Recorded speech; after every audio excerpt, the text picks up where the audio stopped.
Hello, everyone, and welcome once again to Lack of Focus, Episode 6. It's a wrap! Brought to you this week by Galaxy Gaming Gear, your home for acrylic tokens for the X-Wing Miniatures game, and they do other games as well. I am your host, Ed Horn, and alongside me tonight, my partner in crime in gaming, one Mr. Chad Brown. Hey, everybody. And, of course, our producer extraordinaire, one Mr. Chris Sheriff. Chris, how's it going, my friend? Good, thanks, Ed. Unfortunately, Sean is again not joining us this week. I guess his work schedule has not worked out. But anyway, so in this episode, it is a wrap for First Edition. The date of recording that we're doing this, Nova Open, is already started, and that is the last major tournament for First Edition. Chad, you're going to be there. I'm leaving tomorrow morning. First thing tomorrow morning. Well, mid-ish. First thing tomorrow morning for you. You're on your way down. To sleep in, but I play Saturday, so... Oh, good luck to you down there. We'll talk about that here in a bit. But anyway, of course, this is going to represent the end of First Edition X-Wing. And tonight we're going to kind of look back on the game and our experiences with the gaming and some of our favorite highlights from our careers in First Edition. So FFG released a whole bunch of news articles, which we'll kind of glance over real quick as well. But that is going to be the main topic for tonight. So strap in for some fun memories of the past coming up right after this.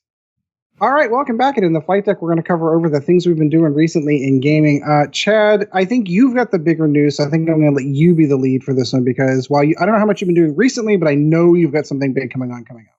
Yes. And I believe you have nothing? Nothing. Got a whole bunch of nothing. I'm even going to miss the release party for Second Edition because I scheduled something through work before they announced the date that it's going to come out. So I got one word for you. I know. Quit. I'm not for the job. No, I happen to like money. Thank you. I've got 4 kids to feed and put through college. So no. Teach them bank robbery. That might be an option. Jake might take me up on that. There you go. Anyway, so what have you got going on, my friend? Well, I've been practicing some more for Nova Open, which, as we said, I'm heading down to tomorrow and then flying Saturday. This is going to be my 4th. That's what I thought. I thought it was 4. There was a year that you missed in between where you didn't make it to 1. I didn't make it last year. Right. And the first year I went, I didn't get Supernova, but I'm getting my 3rd Supernova tag this year. So very nice. Very nice. You overtake me again. We were tied at 2. For those who don't know, could you explain what that is? Because it is a very limited event. You have to pay a little bit extra for the tickets, but it's totally worth it. The Supernova, oh yeah, it's the first year you go, you get a backpack, which I actually am in the process of still packing, which I haven't put anything in it yet. But there's my backpack there. It's got the nice little Nova patch on it. It's a KR backpack. KR multi-case? Yep. Then the next year, I ended up getting the box. This year, I'm going to get a slightly bigger box because it's my 3rd year. And then I think after that, there might be one other box that's available. And then basically you get to pick from those different ones each year after that. And by boxes, let's kind of define what that is. That's those cardboard. Yeah, I mean, it's the big case ones with foam in them. Well, these are these are the actual carrying cases, the fabric cases. Oh, very nice. Like that backpack is designed to carry either like 2 of the smaller boxes or one of the larger cardboard boxes. Oh, very nice. And in each pouch, and it's got 2 pouches for that. Oh, that's super cool. So, like, I could put a ton of X-Wing or any other like miniatures game that I got KR foam for into that backpack, and it's the backpack or the box. Now, like I said, there's like I think 3 different size boxes you get, but what they do for you is they get a hold of all kinds of like gaming swag. So there could be like, I think I got Infinity buildings, cardboard buildings the one year with 40K stuff and tokens. Stuff. They gave out like Everyone who's attending the show throws something in for Supernova packs generally, don't they?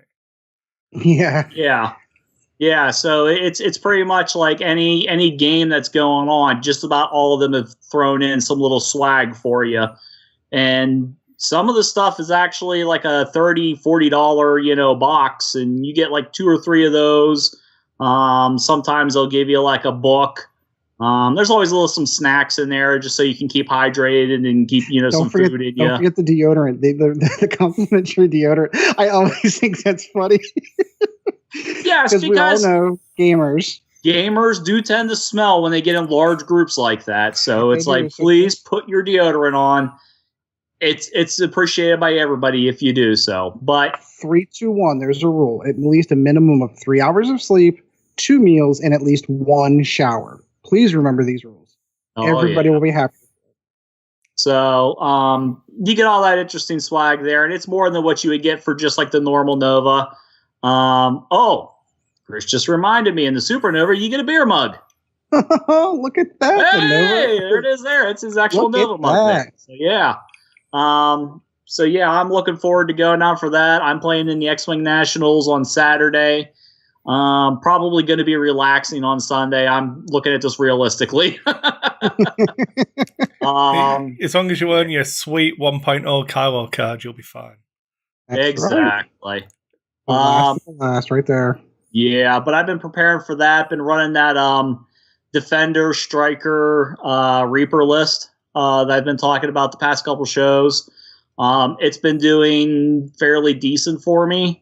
So I've still been playing that. I played against a couple people here. I played against Linda, who's pretty much run Chewbacca, Wedge, and a Z for forever practically. Took her out with that. She does not like Rexler one bit.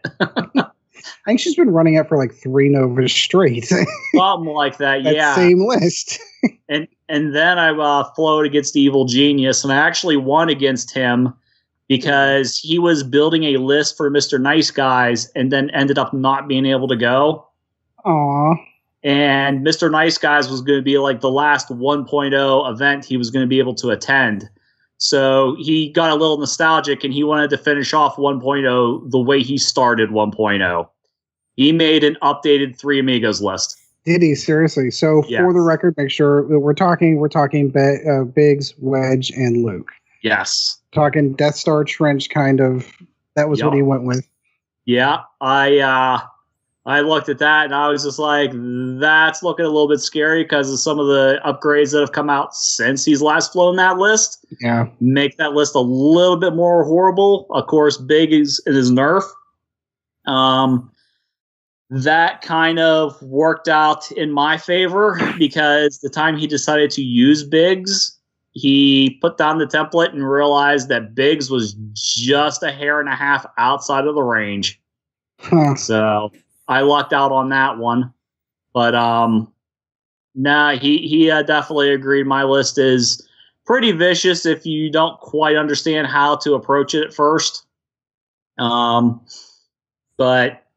I'm curious to what the competition's going to be like down there. Because, I mean, don't get me wrong. I get that there's an invite to the Coruscant thing coming up, which will be the first official 2nd edition kind of tournament, so to speak. But most of those guys know, 1st edition's done. So I'm kind of curious. Like, I'm kind of jealous because I kind of get the feeling like if you lose your first game, like everyone else is just going to be super casual at that point. They're not really playing for anything. They're not going to make it to the finals. They're not making it to Coruscant events. So it could be. I mean, I'm just concerned. How X-Wing tournaments get, especially when you start getting into those upper echelon undefeated tables. They get a little bit dicey sometimes. Right. And this event is quote unquote like in certain people's backyards, like the Howards or, Yes. I don't know if Paul's playing or not. Paul's judging. Are you judging? Yeah. Okay. Well, that's good. But, certain better known X-Wing people, this is, like I said, kind of their backyard. So I think they're going to try and make it out for this last one. What do you mean better known, Chad? There's no such thing as better known than you. Yeah, I mean, how many Howards can go into a room and just start talking and have people across the room be like, I know that voice? That's it. Yep. They put on a fake beard to try and hide. There you go. See, this is a beard. All right, so that's what you've got going on. Yeah, been warming up, like I said. Been playing a couple people back here in Latrobe, and just getting ready. New store moving yet? No, it actually moves over the weekend while I'm gone. Oh, okay. So, all right, that's cool. Hopefully Yeah, the new opening goes well. I was kind of sad because I was going to be like, yeah, put all that stock in my van. I'll drive it over for you. And then I somehow went home. Oops. You have to wait till second edition comes out for that. Yeah, well. All right, so Chris, I'll go ahead and toss it over to you. I think we kind of pre-gamed on this one. You don't know much to talk about as far as gaming is concerned, do you? No, I got a lot of painting commissions done, so I've been falling behind on those. So I painted a Blood Bowl team, 2 D&D heroes, and I've got finished my Test of Honor Samurai people, and I've got some Imperial Assault heroes to paint. So I've been hammering away at those, trying to get them done, falling behind a little bit. So yeah, the X-Wing stuff I have been doing. I've been talking to Chris Allen from the Carolina Crates about the draft format he ran. So he gave me the link to all of his Google documents and stuff. I've been working on trying to reformat that and improve it a little bit. So standing on the shoulders of giants a little bit, they did quite a lot of the groundwork, but I went through it. I've restructured the way the pilots work, so you can actually get an even draft and all the packs work out better. So I'm just in the middle of assigning the upgrade token, the upgrade cards that are going to go in each pack now, and that'll give you a list of how you buy. You need a core set and 1 of each conversion kit, and 7 first edition TIE Fighter dials, and then you can do an 8-person draft for second edition. Can you tell me, I didn't see how the event itself actually works out, so how does the drafting work? So you break it all down into sealed packs. So you'll get a pack of 15 cards. You'll get 3 packs. Each pack has got, I think I went with 15, I went with 16 cards, so it goes around twice. These are pilot cards. So that pilots and upgrades, because they're all the same size now. Oh, that's true. So each pack will have 5 pilots in it, and then 11 upgrades. So it'll go around the table twice, then you open your other pack, goes around the other way twice, open your last pack, same way again. And then you've got to make, I think Chris said you've got to make 2 squads from different factions with what you draft. And that works out for 8 people. So you don't even know what faction you're really playing until you open the pack, because you could crack your pack and go, ooh, Darth Vader. And then the next pack could have Luke Skywalker in, and you're like, and you have to kind of piecemeal everything together. When you start making a choice to draft upgrades over pilots is when it gets a little bit tricky. Well, and I'm sure, I don't know how you set up the packs, but I'm sure you set something up where like the named pilots are like in the rare and uncommon slots, and you're going to find more like generic named pilots. Sometimes some packs are difficult to choose which one to keep. Oh, nice. Because I did it pretty randomly, where I was allocating numbers before I was looking at pilots type thing. So I can't remember the exact breakdown, but I think Fell and I forgot his name, Fenro, might both be in the same pack. So if you want to fly a PS9A, you can, but which one do you go for? Which one do you go with? That's dirty. That sounds like a fun format. I'm sure. Why the 7 first edition X-Wing dials? To make it so that you can have 5 pilots in each pack. Because of the number of dials you get, you can do 113 ships with just the second edition content. If you have enough TIE Fighter cardboard to do an extra 7 TIE Fighters. And the TIE Fighter dial hasn't changed. So. Fair argument. Oh, okay. I see what you're saying. That's cool. Yeah. All right. So moving on to me, I have done Jack as far as second edition is concerned, which means at some point in time, we're going to have a Patreon-only video of Chad punching me. I had intentions and plans of playing games. We were supposed to get together this past Saturday. Then my wife decided that we were going... Where did we go? I know we went to the Westmoreland Fair. We went and did rock climbing, and the kids had their karate testing all on the same day. So that kind of like burned up my entire gaming time that I wanted to get done. So unfortunately, I'm going to have to pay the piper at some point in time as far as that's concerned. Other than that, gaming-wise, this is a complete side project, and it wouldn't be lack of focus if we didn't lose focus for a moment. I was able to get into the MTG Arena, Magic the Gathering Arena beta test for that game, and Gabe and I have been playing it pretty extensively for the last 2 weeks. It's oodles of fun, and over this past weekend, as a rite of ritual, we had 3 generations of my family, my father, myself, and my son, getting together to build his gaming PC. So we are recording this on, Chris is recording this, break the fourth wall here for a second, but we have a brand new gaming computer here in the house so that Gabe can play some of his cool games, but this also affords us the opportunity for streaming and YouTube living some MTG Arena. So I know that's not obviously focusing here, but we are kind of in a geeky genre. So if you play both games, for example, and you're interested to see what the MTG Arena beta looks like and watch me play Magic badly, that will be coming soon once we get this computer up to snuff and I start doing some test records and things like that. It'll be fun. It's super difficult to keep a straight face when you're doing stuff like that. By the way. So gaming wise, that's all we've been really doing. The gaming PC has been fun. Didn't really get a chance to play X-Wing, but we did get a lot of MTG Arena in.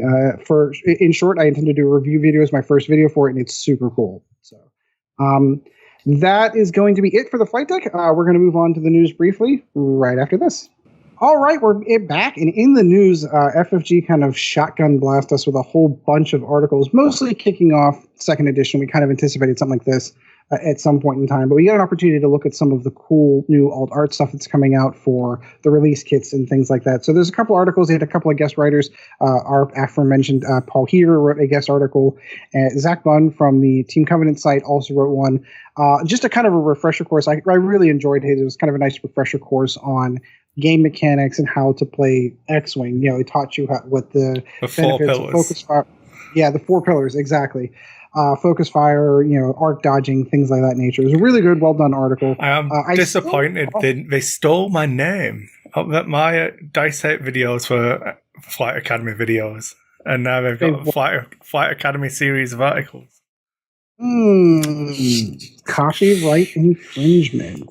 I think I'll let them off, seeing as I was using their IP to do my articles. So yes, so I think we fall into that category.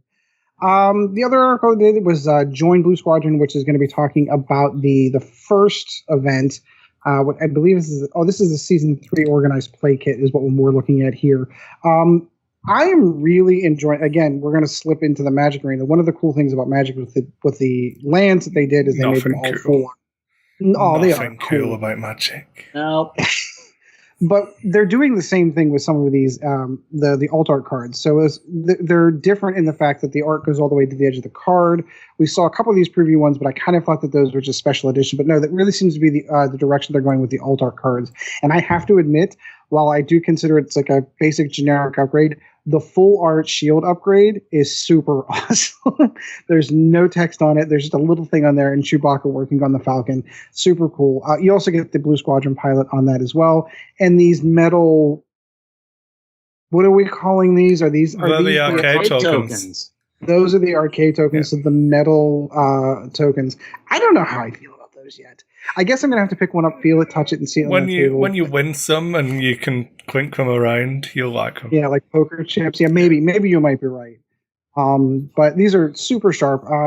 A little disappointed that they went with the same art, that is the stock art, just fully edging it. But I don't mind that on the season kits because it makes your bigger events more special if they do alternate art rather than extended art. Yeah, and I keep thinking back against. We're going to be reflecting on first edition. The extended art Guri is one of the more sought after cards, or was until they've all become worthless, because it was extended art. I don't know why that was a big deal. But I was chatting with Paul LaRue about this. We were having a good conversation and talking about artwork and all. Obviously, he does his own range of alternate art cards. And we were saying that I don't know why people are burning their stuff because it's still nice artwork. I've got all of my stuff in a binder, all sleeved and in the pouches, and I'm just going to keep it for the artwork. It's still Star Wars art. It's still inspirational for, getting into the universe. Absolutely. This does teach me a little lesson, though. So when second edition was first announced, Chad and I kind of talked about a bit where we would burn all of our first edition stuff in my backyard fire pit. And we never got around to filming it, never got around to doing it, and then somebody already did it. So now at this juncture, we can't do it because it looks like we're copying off of someone else. But did they do what we were going to do? No, we had mess it up and be running around on fire, like in The Sims. We had a whole bit thought of. Like, we really kind of planned this out, and it was the second edition conversion kit. So what you did is the first you need a Chad, someone that's good with fire. And then we were going to literally just throw all our cards in a cardboard box in the back. We were going to set it on fire. There was going to be a scene with like Chad just like spraying lighter fluid on it and laughing maniacally. And then when the flames died down, you were going to open it up and you were going to find the second edition box. And look, it's converted to the second edition box. I thought it was hysterical. We should have done it when we thought of it. And I think this just teaches me a lesson. If I think of something cool for the show, we do it that week. Anyway, Scramble for the Fight, some more extended art, and these are alt arts. These are not the art cards that are actually coming on the standard conversion kit cards, or the ones that you buy from the sets. Although I think the Academy pilots the old art from first edition, but I'm fine with it. Oh, no, maybe not. No, I think this is different now that I'm looking at it. But these are super sharp, and of course, because they're TIE Fighters in it, now I have to have them. There is an extended art, Luke Skywalker, an extended art Obsidian Squadron, so now I need all the TIE Fighters. So I will hopefully be able to attend this event. I don't know if I'm going to be able to catch the Saturday opening one, but maybe somebody will be running Sunday that I can catch one. I'd like to be able to get on that one. Pushing the envelope, I think, was that other article that they talked about. They're going through each individual faction, and they're focusing on some ships, and here's what some lists looks like in second edition. This one featured one of my favorite ships from first edition, which was the TIE Phantom. Actually, two of my ships now I'm looking at, the TIE Phantom and the TIE Defender. And then, of course, the new Reaper as well. Cool list, cool articles, just kind of getting everyone ramped up. Anything else that I missed on this one? I think they still have the stock standard TIE Swarm Fighter layout in Paul's article for the Flight Academy. I really wish that they would have reprinted his Turn Zero stuff, like an updated version of Turn Zero. I don't know if you have the opportunity to go back and look through the news and read his old Turn Zero article. It's fantastic. It gave you some really good ideas of the game before the game, setting up rocks, how to position, how to plan your flight path through. I always thought that was a super helpful article, and maybe they will redo it because you got to figure there's a whole bunch of people that are going to be coming into the game now with second edition out that didn't play in first edition, don't know some of those fantastic articles that were written. That's about it. I don't think anything, aside from the old art and stuff, nothing new was revealed. I mean, we pretty much know everything that's coming in second edition. Now we're just all kind of geared up and pumped up for second edition. Did I miss anything on that? We're looking at List Jugglers probably going away. Oh, that's right. We should mention that. Yeah. So List Juggler was a site that people used to help basically review the meta. It dragged in all the tournament data, all of the squads, everything like that. It was a really useful tool if you wanted to analyse that side of the game. But with the update and FFG having their official app to use, we're not really sure. Well, the guy who does it has been told that they're not going to put in any way for him to just export the lists. So rather than having manual entry as the only way to do it, he's just going to let it die. So... well, and there's that other site too, MetaWing, that does it in a sort of like these are the lists are kind of in the meta. Again, I hate going back to all of these Magic ones, but there's a site called MTG Goldfish that does the exact same thing. It shows you the current list in the meta, what the average builds are. Ed. Yes. The 90s called. They want their card game back. Still alive and well and kicking 2018. Keyforged is where it's at. Keyforged. I've heard a lot of good stuff. I've seen a couple of things online. Some couple of playthroughs, folks that got decks and actually trying. It looks interesting. I'm still really kind of confused on how that's going to work with if they decide that one particular deck is stronger than another. Are they going to rotate the whole damn deck out? I don't know. But it looks interesting. It does seem like it has a really rich backstory, which is usually what attracts me to most games is the backstory. So we'll take it. We'll see. that's it. Obviously, Nova Opens is coming up this weekend. Chad, you're going to be there. I assume you're going to be catching some interviews, some folks there for as many folks as you can. You've got to get Mashari. You know you do. Yeah, if Mashari's down there, I definitely want to get him, see if there's a couple other people who I've talked to over the years. I was thinking about doing a video format, sending the videos to Chris, and maybe we can go ahead and stick those in a in focus, or it's just filler for another lack of focus show in the future. So yeah, we'll get them all used. I promise to use all of the content you create. Awesome. Excellent. He promised to use all the content I created. Just remember that. So, I heard that. It's okay. I heard that too. So if I create anti-egg content, he promised to use it. I'll just have plausible deniability. Oh, that didn't come through.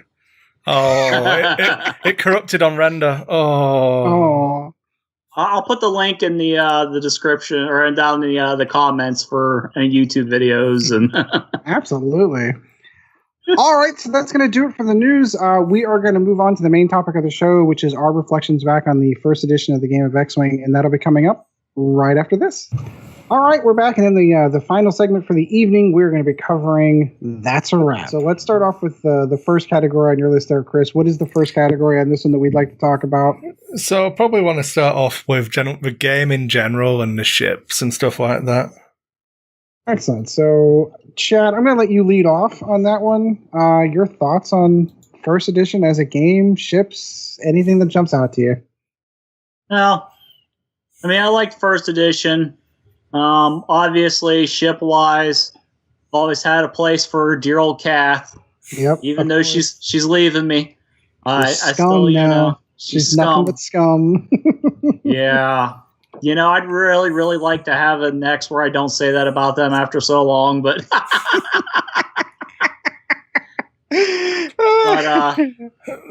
there's nothing stopping you going with her. Yeah, you can go. Yeah, the Empire. Yeah, the Emperor won't hunt you down and kill you, I swear. Yeah, you and what army? Oh, that army. Oh, that army. Oh, yes. Oops, I forgot. Yeah, along with some of my other favorites from first edition, like the Space Cow and Whisper. Thank you. I was actually really surprised that was not the first thing that came out of your mouth. I had to get my dig in on Kath running away, so. Of course. But the Space Cow, that was one of those things, of course, that was I purchased 2 Space Cows for the sole purposes of advanced sensors. I had no desire to fly the ship, thought it was big, thought it was clunky, and Chad took a ship and said, give it to me and hold my beer. I'll show you how to fly this thing. And to this day, I still think he's a better Space Cow pilot than I have ever seen. He can squeeze that thing in between 2 rocks in his ship. Nope, that'll fit. Blue, drop it in. Easily one of my favorites. I was hoping you were going to mention the Space Cow because we had a lot of that ship. I got to. I mean, first two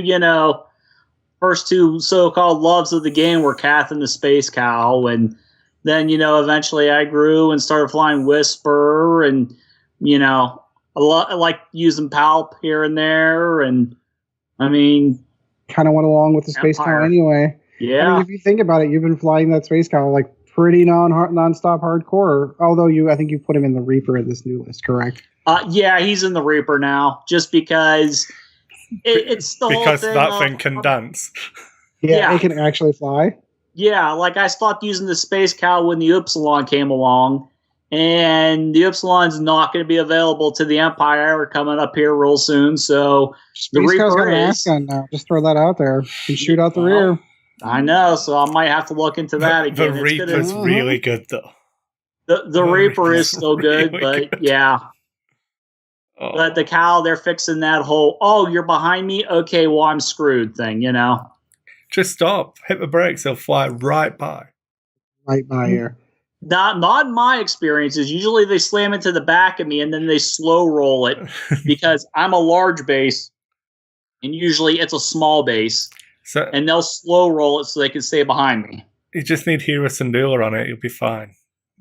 Rebel Captive Hera, and you're fine. Is that how it works? Have I been playing the game wrong? Yeah, you might be. Anti-pursuit laser. Anti-pursuit laser is the way to go. Just, you want to slam into me? Fine. I will take you down. Anything else you want to cover as far as ships, mechanics, anything like that? Or do you... Let's see. Everybody else getting a TIE fighter kind of sucked. Everybody's got one. Everybody's getting TIE fighters. That's the lack second of edition. Imperial droids, yeah. See, now I think Imperial droids could have worked if you just kept them to large base ships. You know, a ship where it would have made sense. And then the icon could have been the little mouse droid, you know. That would have made sense. Obviously, like, TIE fighters aren't going to get a droid, and, you know, some of those other ones wouldn't. But the larger base ships, I thought should have. And that kind of goes into that segment at the end, that stuff that you would have liked to have seen. So I want to table that for a second, because I can go on for about 20 minutes on that particular aspect alone. But we'll get there. We'll get there. I will absolutely cover that. Chris, I'll pass the ball over to you. Some of your favorite ships, mechanics, stuff like that. The TIE fighter, just running the 8 TIE swarm. That was my early days of competitive X-Wing, running 8 TIE fighters, refusing to cave and take Hell Runner because I liked the symmetry of 4 and 4. Obsidians and Academies. Yeah, it's a good list. I really enjoyed flying that. It was so much fun. I used to fly them as if it was flying just 2 large base ships. Just pinwheel them around, yeah. Yep. I really liked the E-Wing before it was on vogue. I ran Chewie Corran for a while. And I probably should have stuck with that more. Kano was good fun. Just say no. Can I focus? No. Can I? No. Well, I've already focused. Can I? No. No, you can't spend it. No. Yeah. I really liked the ace packs and the repaints and stuff, and then how exciting it was when Epic came out and the big ships and just flying through stuff and crushing things, and there's a rock in the way. Oh, not anymore. Oh, just run right over. There's like 12 TIE fighters in the way. Oh, not anymore. I still feel like Rebels got gypped with the GR-75 because it does. I mean, it's a support ship, and I get that, but it was the first one released. It came with that and the alt paint job of the X-Wing. Wedge's X-Wing.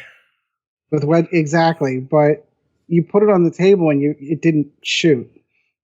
And I recognize that the Corvette came out like 3 weeks later, but you had 3 weeks of a game where you have the ship, but it doesn't shoot. It's just a big support vehicle. It jammed and corresponds and runs things over.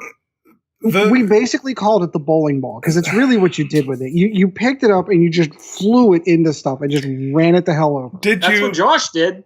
That's exactly. Did you ever play the actual campaign that comes with it? No. There you go. You're missing out. No, I can tell you that I never played a single special scenario from any expansion ever printed in first edition. So, like, you got all of those tokens and all of those other things that came in. Well, here's a cool special scenario that came with it. No. The only one we ever ran were the ones that came with the core set because we only had 3 ships to play, and you had to find a way to extend the game when you were playing out on the kitchen table. They're so good. The only one I haven't ran out of a GR-75 is the final one where you needed 3 of them. But I might still play that anyway now because enough people have 3. Well, you can get hold of them easily enough. But one of the things, and we still don't know what they're doing with Epic, so you can get them dirt cheap. One of the things I wanted to do once 2.0 is out properly is work on conversion rules for how hard is it to just keep playing Epic by doubling the points. Because if you're playing Epic anyway, you're probably not doing it competitively. So who cares? No. That's on my list of stuff I wish would have come to X-Wing. That's on my list. I should start writing that stuff down, actually. Anything else you want to touch on? At least on this topic, anyway. I suppose that's it for games and shit. I thought about doing our journey into competitive X-Wing. We can moving into X-Wing to competitive, the evolution of the game for you. And oh no, absolutely. I'd still like to talk over about some of my favorite ships and some of my no one cares about that for you. No one cares. Did you fly ships? Yeah, the host. I did. Really? You didn't just buy a bunch of them and sit them in your basement and, No, they're here. They get played. There are some ships I've never flown. I will freely admit that. If you looked at a case, I guarantee you haven't opened in months. That's not true. I moved stuff around the other day. It dusted. So, moved stuff around. Didn't play. I did. Moved stuff around. I did. Okay, so for me, obviously, the very first list I ever attached myself to TIE Swarm. Now, that was actually by necessity because finding the Wave 1, Wave 2 expansions when we've started was impossible. You could find core sets falling off of shelves in game stores, but you couldn't find any of the expansions. The FFG kind of really underestimated how well the game was going to perform, and stuff was flying off the shelves. I mean, you could pay triple the price on eBay if you really wanted to. Like, I remember seeing B-Wings, or not B-Wings, what am I thinking of? What was the shit that came A-Wings going for like $40 on eBay because nobody had them. So the first list, I just went out and bought a bunch of core sets, and I did spend a little extra money to get Howl Runner out of the TIE Fighter pack. And I remember that was the very first list, and I know I've talked about it ad nauseum here. The very first list I attached myself to was 7 TIE Fighters, which was, Howl Runner, Dark Curse, some Obsidian Squadrons, and a couple of Academies. Fantastic list. It was a really interesting way because that's how I learned how to play X-Wing. And back in those days, before we had token stacking, before we had all of this other stuff, TIE Fighters were really, really good. And having 7, 8 of them on a board meant, okay, some ships shot you once, and then you shot them 14 times before they got to shoot back. So you would erase ships off the board. It was really super competitive. I do play, and I did play back in those days, and a lot. But these were also the days whenever Chad and I were just kind of trying to get the game started at the game store. Nobody knew about it. Nobody really touched it.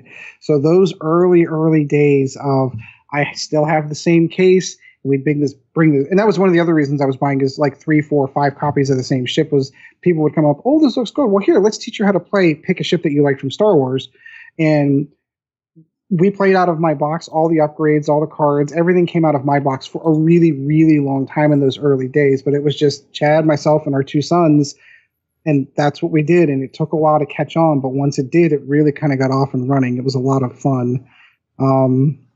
Favorite ship obviously was Howl Runner. Howl Runner in my mind can fit into any list, but she obviously fits better into a TIE Swarm. If I had to pick a second place, it would have to be Echo.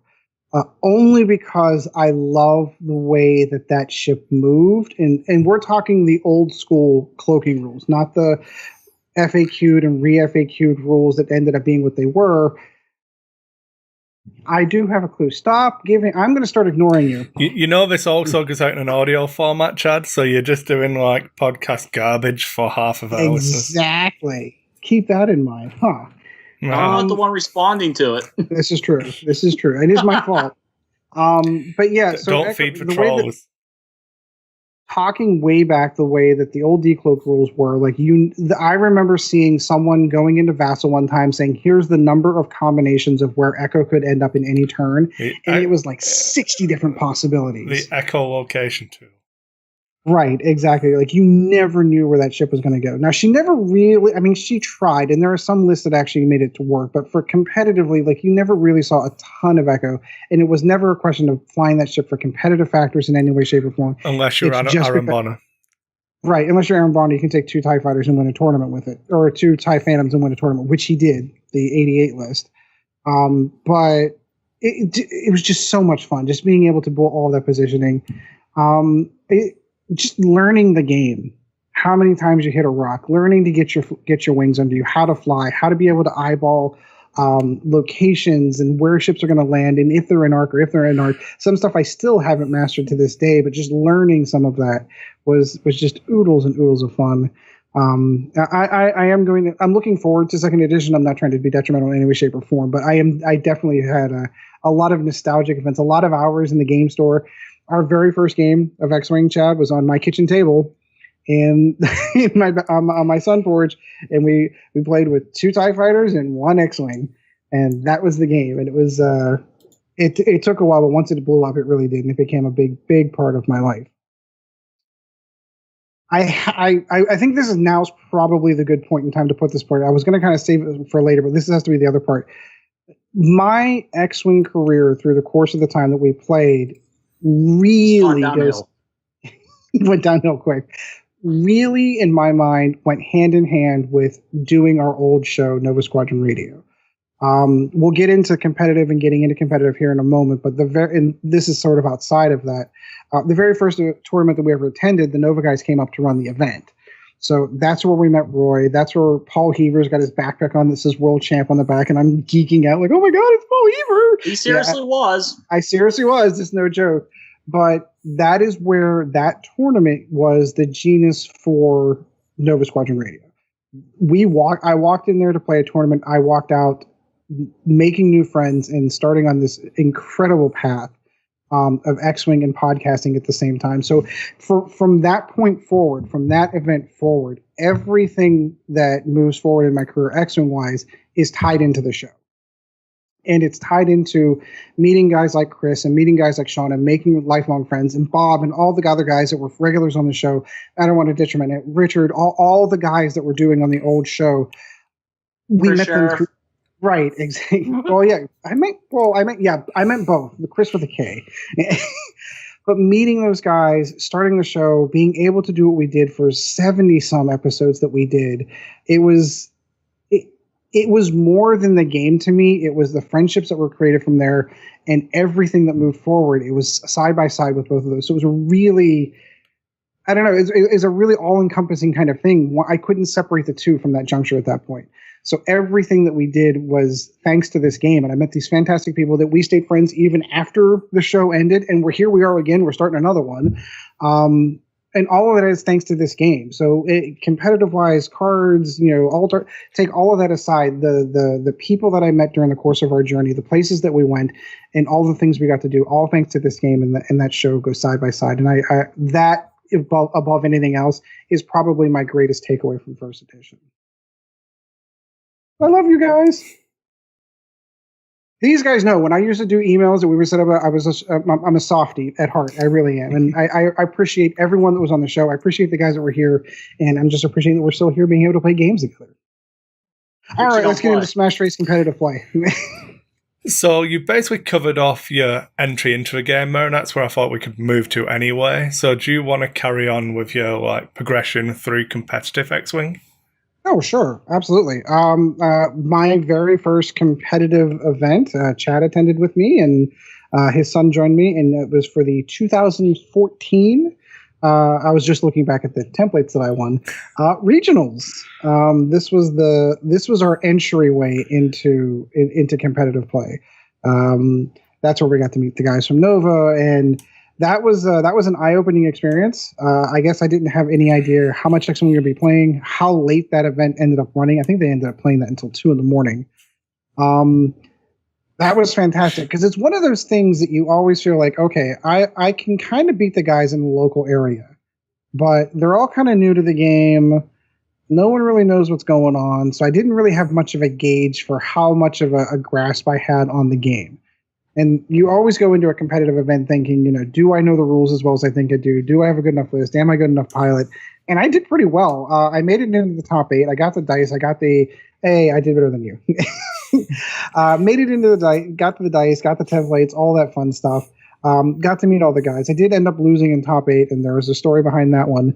But that was my entryway into it. So the next event that came along after that, we didn't make it to nationals after that because, again, we didn't know any of the stuff. We didn't know anything about the schedule, didn't make anything like that. Didn't know anything. He was geeking out. Hey, look, it's Paul Heaver. And I looked at him like, who the hell's Paul Heaver? Right. Now you know. But for me, there was a lot of watching games on YouTube and being able to kind of get an idea for strategies. We were doing individual store events, like people like the guys not at Mr. Nice Guys, for example, would run a monthly store event, and they've been doing that infinitum since the games started. So we'd go down there and play at events like that for competitively. We missed Worlds that year, and then the next year was the circuit that we went into it, where we were doing store championships, and we're all going to all of these locations. Like Chad's like, oh, there's a store championship here. We got to go. Okay, so we're driving 3 hours to Ohio to play in a 14-person store championship, where one of the greatest games of X-Wing I've ever seen takes place between Chad and Matt. It's Matt Kelsey, the guy that looks like Biggs used to play X-Wing. They called him Biggs. They called him Biggs, just like Biggs. He looked just like him. And it was one of those scenarios where we could actually see something. If Chad shoots and they simultaneously kill each other, it'll be a draw. And it was amazing. Like, everyone was watching everything go blow by blow. Like, oh, he evaded. It was amazing. But, like, just doing stuff like that, like the whole concept. All right, Chad's here at 6 a.m. We're cramming everyone into the car. People eating breakfast on the way to an event. We're driving 2.5 hours to go to this store championship. We're going 3 hours to that one. Just the traveling around and going to events, going to different stores, meeting different people. That was oodles and oodles of fun. Going to regionals, I think we made it to 2. I think you made it to 1 more regional than I did. Chad travels more than I do. I have the encumbrance, not necessarily, I wouldn't call them that, of 4 kids. Not to their faces, anyway. Wow. Yeah, not to their faces, but I don't have the amount of freedom to be able to go to every event. But Chad goes to all of them, and they're collecting all the cards, and then he goes to nationals, and then that was the year for Worlds. Like, we had to go to Worlds, and for multiple reasons, it was a fantastic event. First and foremost, Nova Squadron Radio had been around for about a year at that point in time. We were really getting maybe a little bit over. Yeah, because I think I went to a Worlds before you did. Oh, maybe you're right. Yeah, you're right. You did go to Worlds before I did. So the second Worlds that rolled around, that's the 2015 one that I ended up going to. That was, the show had really gotten its legs under it. We were doing interviews. We had guys like Alex Davey on the show. We were interviewing, nationals and national championship winners and regional winners, and having a real feel for what the show was going on. The show had really taken its form by then. So to have the entire cast of Nova Squadron Radio, and we've done this show via Skype the entire time in its entirety, to have everyone in one place and everyone's behind a mic. That was fun. That was also the same year that I got to Nova Open. So I got to I think we did Nova first, didn't we? We did do Nova. Nova came first, yeah. But it wasn't a nationals event. It was just a large tournament. It wasn't nationals at the time. It didn't have the prestige that it has now. But I got to spend a night and a couple of nights in a room with Chris. I won that contest. That was awesome. I won that too. Yeah, you did win that one, because for me personally, myself, you had 8 people crammed in a room at Nova, and it was just Chris and I. I think I won no matter what.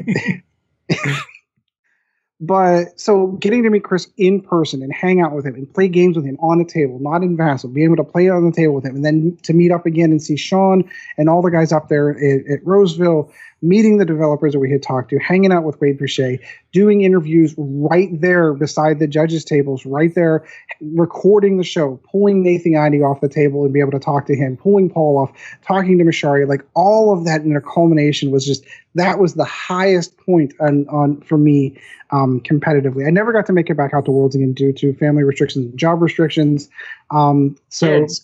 Kids. Yeah, well, they're getting older now, so it's getting a little bit easier. They're a little bit more self-sufficient, but you have to consider, like my daughter was a baby whenever we went to Worlds. Chris, never take this episode off YouTube. I want to constantly show this to his kids.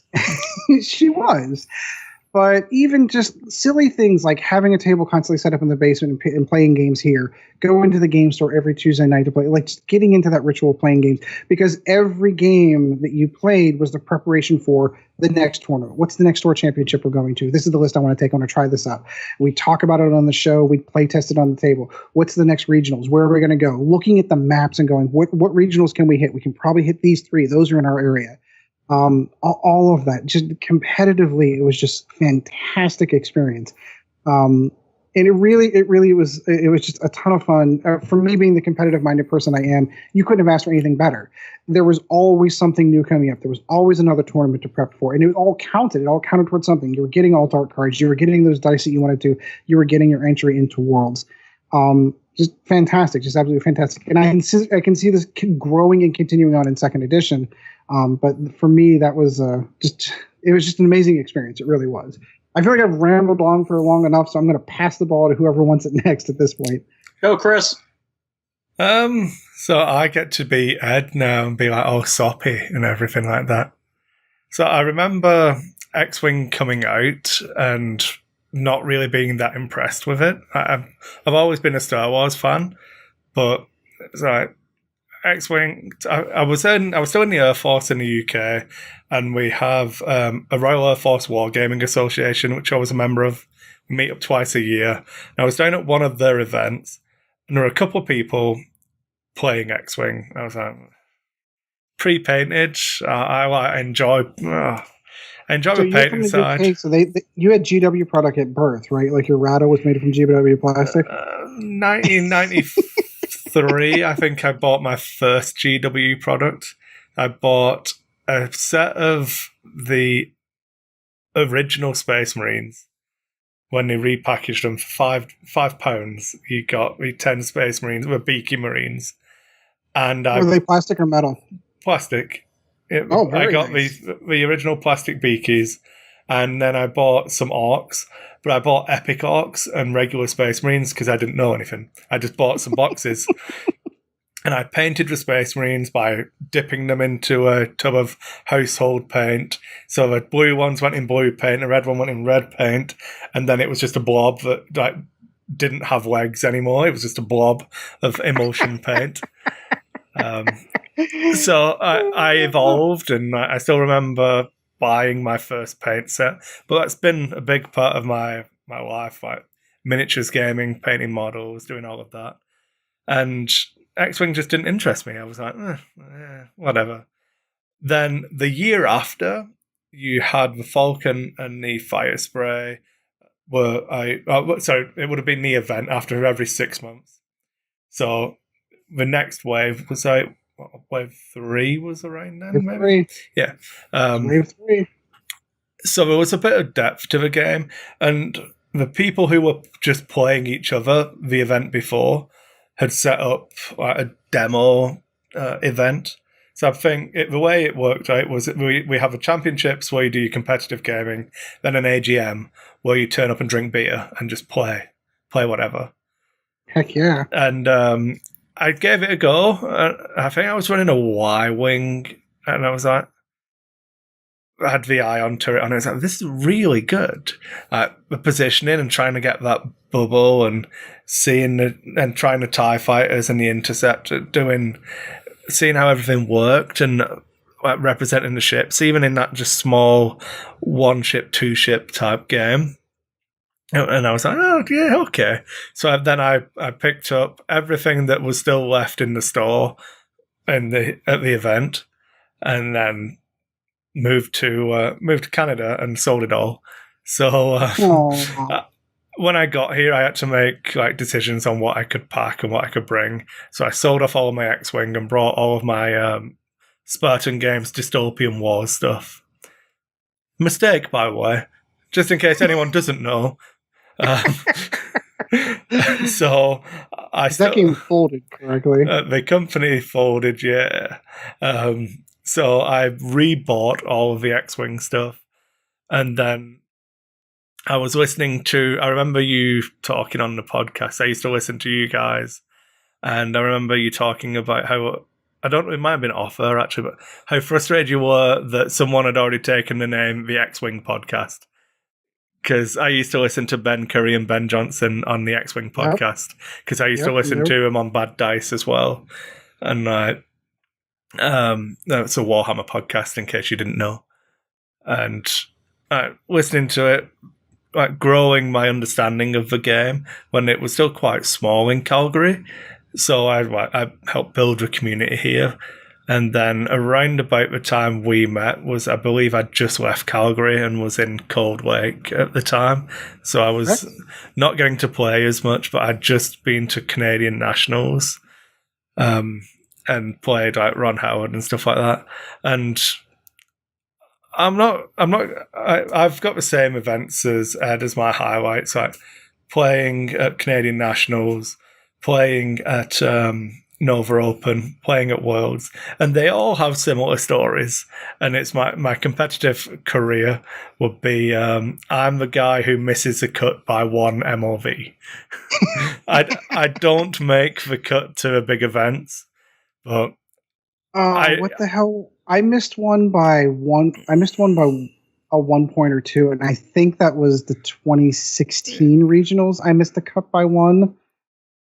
Yeah, I know the feeling. It's so frustrating. I was going to say, I think you missed a cut by about 10 points. Logan got in at a store championship, and you didn't.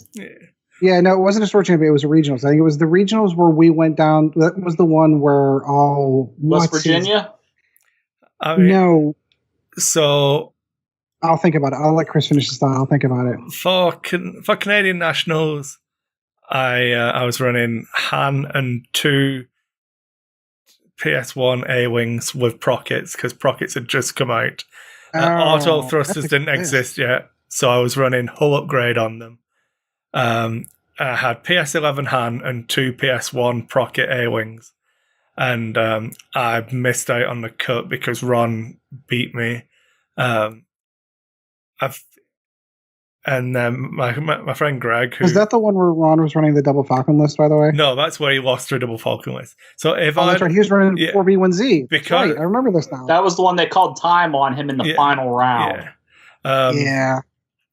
But I think I could have beat that Falcon list because the Prockets just wreck Falcons. That's what they were in there for. And Greg got matched against the 2 Falcons because I'd beat Greg, so he got matched against the Falcons, and if he won, would have still made the cut. I got matched against Ron, and if I'd won, I made the cut. If we'd swapped opponents, I feel like we could have both made it, because he was running Whisper, which I think would have done better against 4BZ, and I agree. And I think I had the makings of the 2 Falcon list. But it was... back in those days, they didn't even have MOV then. Yeah, it was strength of schedule. Yep. And win-loss, that was it. Yeah. Then... So I've lost that one. There was no excuses for that one. I just played badly against Ron. He massively outplayed me. Was much better than me, and probably still is. Then Nova... was, I think I can say it on air now, I think enough, statute of limitations has passed. That was the guy who was flopping his dice onto the table. Yep. Yeah. And for the record, for those who may not know that story, that was the guy that would hold him in his hand, look at him, shake him, and then just toss him. Yeah. And I'm still surprised you didn't say something. So I said stuff to his face. I asked him to stop doing it. I'm a victim of my own... I always tell people, I think we spoke about it last time. Yeah, but in fact, we've talked to Chad about it. If you don't call a judge, nothing happens.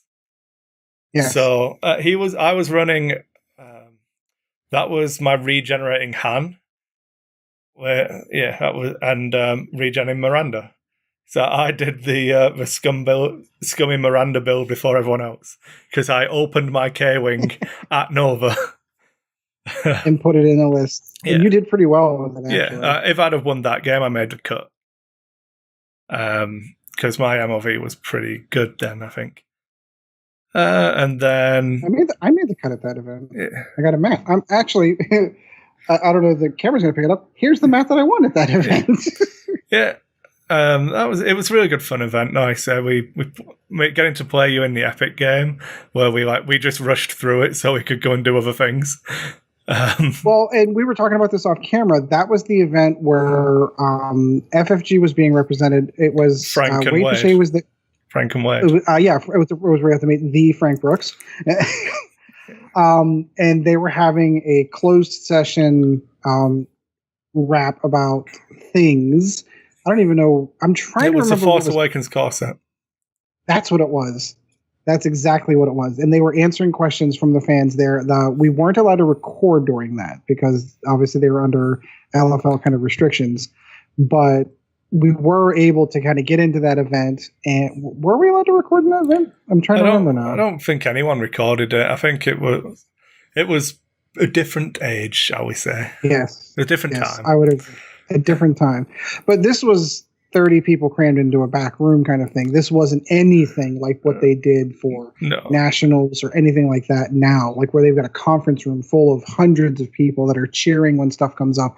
Like none of that happened back then. Yeah. But that, even just doing that, like going to dinner with Frank and Wade that night and chilling and hanging out with those guys, like that was like the real connection. Like, hey, we know people that work for the company that make this game. It was amazing. My first ever trip to Buffalo Wild Wings.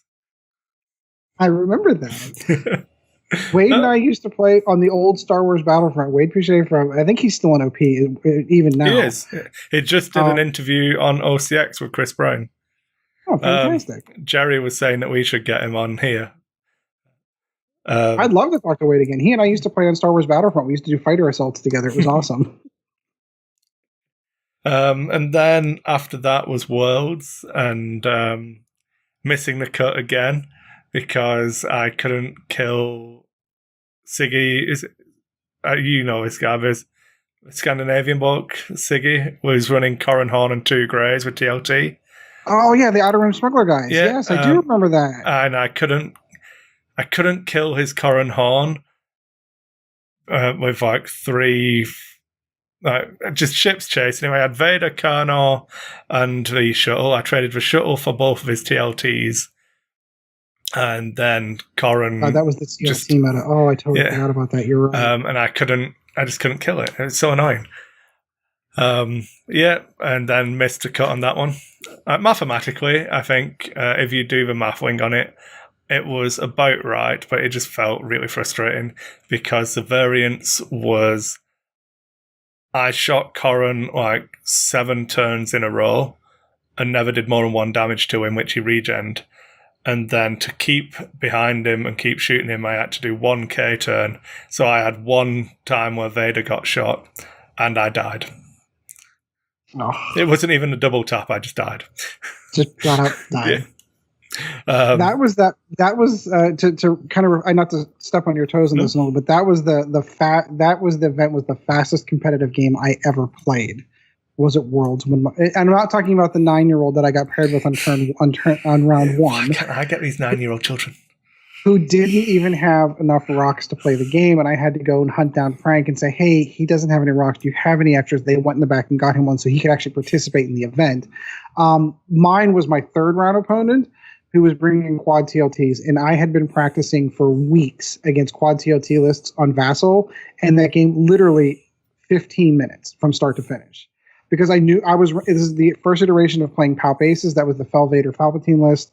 Knew exactly how to fight that list. I think you'll find, everyone, it was the Karnor Kagi Palpatine with Vader.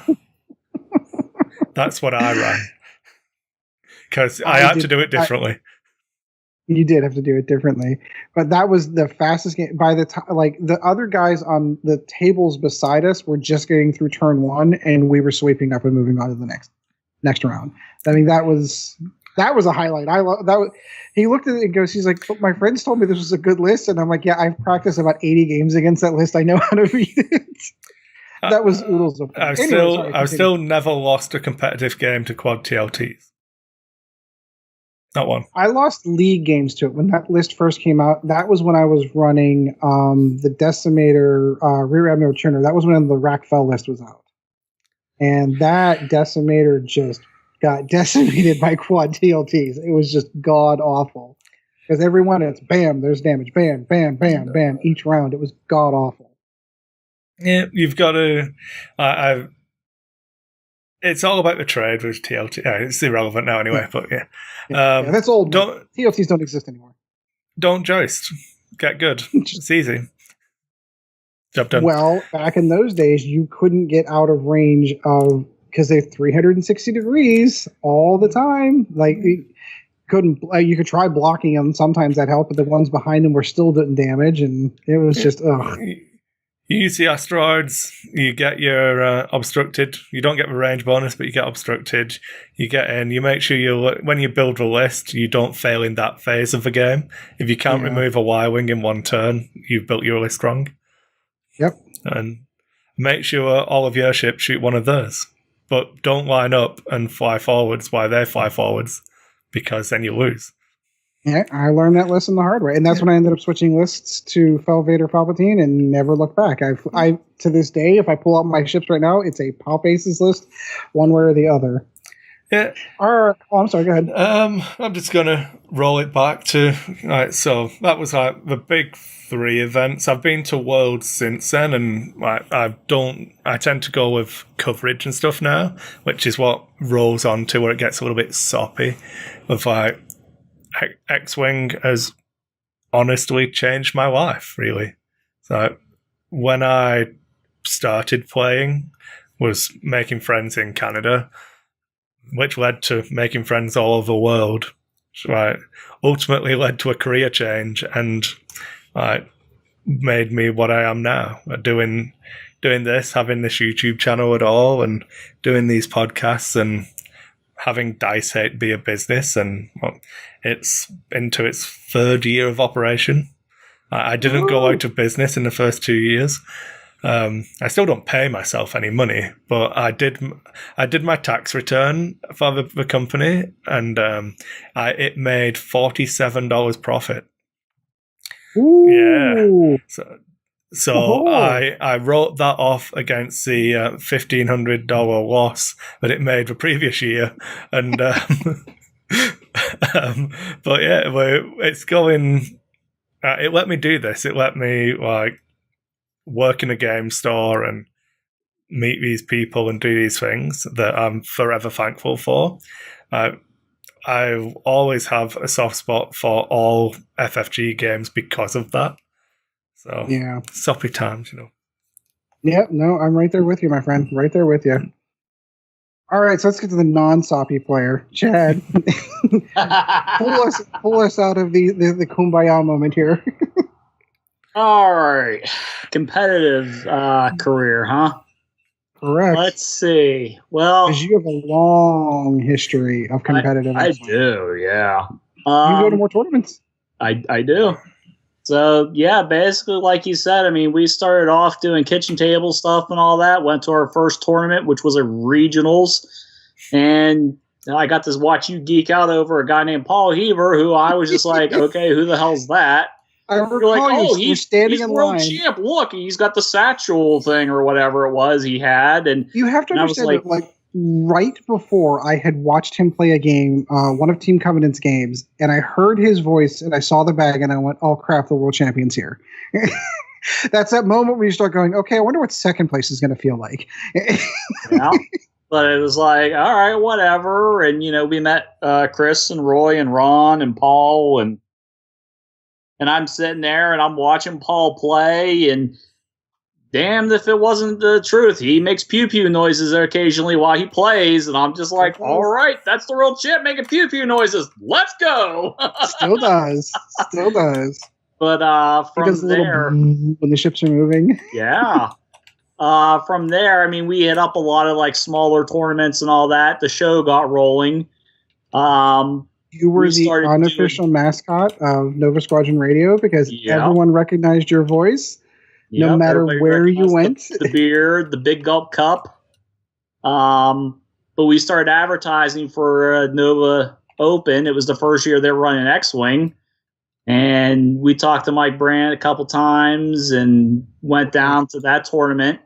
If you are able to hear this while you're at Nova Open or we're just there and you didn't get a chance to hang out with Mike Brandt, you've made a mistake in your life. Yeah. Cool cat. All he wants to do is make sure that everybody's having a good time. That's the only thing that interests him. The Nova Foundation is completely nonprofit. Like, they don't retain any of the money that they're keeping for that. He's only interested in spreading joy of gaming. Very cool human being, Mr. Mike Brandt. He is. If you don't get to hang out with me, I definitely recommend. He should have been first on your list. Go up to the lounge. They usually play some music up there in the evenings. You might catch Mike drumming away on a guitar while he's up there and have some drinks. Go up, sing along. They love that stuff. But no, I mean, we started out the show and it was only a few months going. I'm standing in line at the Nova Open, and there's a gentleman behind me, and I'm just like, oh, hey, how's it going? We're waiting for them to open up registration. He's like, oh, not too bad. And I'm like, they're taking 40K players ahead because they have to start first. They had an earlier start time, and And I told him, I said, if you're playing 40K, go ahead around. And he's like, no, I'm here playing X-Wing. I said, really? And I'm like, oh, well, I'm here playing X-Wing too. And then he starts looking at me, and he's like, oh, your voice sounds familiar. Aren't you? You know, I'm like, oh, I'm Chad from Nova Squadron Radio. He goes, oh, yeah, I know you. You're the guy who's talking about his son on the show. So, I mean, I find out that this was the one X-Wing player I really wanted to go meet, because we talked to Mike Brandt, and he said there was a guy coming from Kuwait. And that's our good friend Mashari. And it turns out I was standing right Beast from the there. Middle East. Beast from the Middle East. I was standing right there next to him, and I introduced myself. He introduced himself.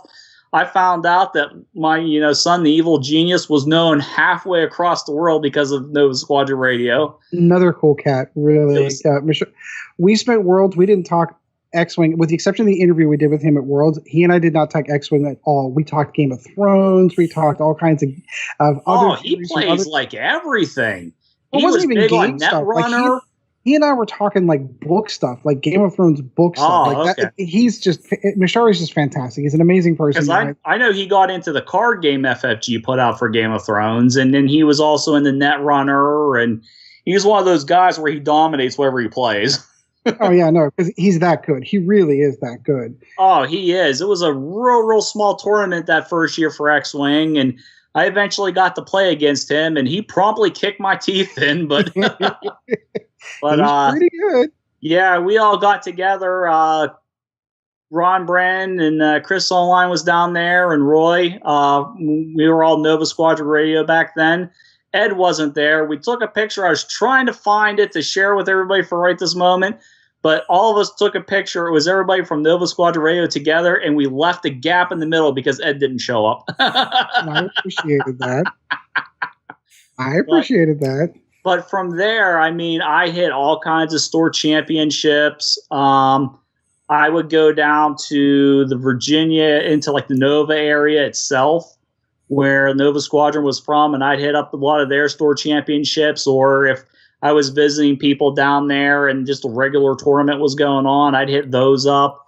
And basically, like you said, I became kind of the mascot of the show. We had business cards Roy had printed up, and I went through a stack of those, just handing them out to everybody I could. What, you're looking for one? You're on mute. You're muted. Sorry, I was on mute. I was reaching back to the case to grab. Oh, no, there is one. Hold on. Yeah, okay. Best radio. I love having to add it. It makes my day. Yeah. Another one of those things that's great for the people listening to the audio version of it. Okay, let's... There it is. So, but... For those who are watching, it's right there. Look at that. And if you're listening, you can't see it. If you're listening, it says Nova Squadron Radio. It's got the old logo on it. Really? A business card for Nova Squadron Radio says Nova Squadron Radio. I'll be damned. And Roy did the text for that. It was fantastic. Anyway, go ahead. Yeah, no, I handed out tons of those cards, going around to all different tournaments, trying to get people to listen to the show. I basically would go out, meet everybody, say hi. People would come up to me at tournaments where it'd be like, oh, I went to Gen Con the one year. And I had people coming up to me from a couple tables over after they finished their game. They're like, are you Chad from Nova Squadron Radio? I'd be like, yeah. They're like, I thought I heard that voice. And it's just like, it just became a thing of where, I could just sit there, go into a room and just go, hey, everybody. And like everybody would practically turn their heads to look to see where that came from. The Novas I've been to, like I said, I've been to Gen Con, all the store championships. I've been to 2 Worlds. I did want to kick on one other thing from Worlds too, and I know you had talked about it. I hate stepping on it. Worlds for me was fantastic. When I sit down and think about it, he brought me up when I was talking about Ziggy. Ziggy was from Iceland, and I think about the people that we talked to while we were at that World. I had friends from Iceland. We had Mashari from the Middle East. I had the French national champion that we had talked to. We had Morgan Reed and the guys from Australia. We had what was the guy's name from Mexico who did the Palp tokens that I still use to this day? Jervis? Maybe, yeah. Online name? But I mean, Yeah. Literally had met people from all corners of the world, and they all listened to our show and all knew who we were. That was a mind-blowing moment for me. It really was. It was extremely awesome. I was just trying to look here real quick. I got a bunch of different I think I must have cleaned them up at some point. But like I had all kinds of different messages on my Facebook Messenger. People would send me, hey, I saw you at this event, Like I met Ola, who was from oh crap, I don't want to get this wrong. It was Norwegian, Sweden area. I'm sorry, man.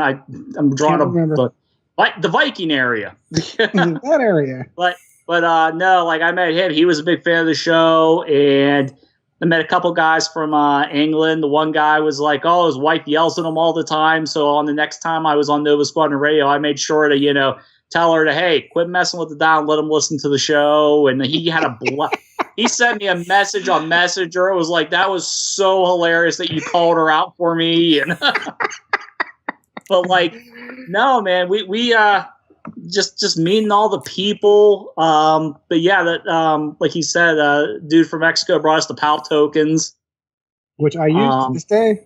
Yeah, love the PALP tokens.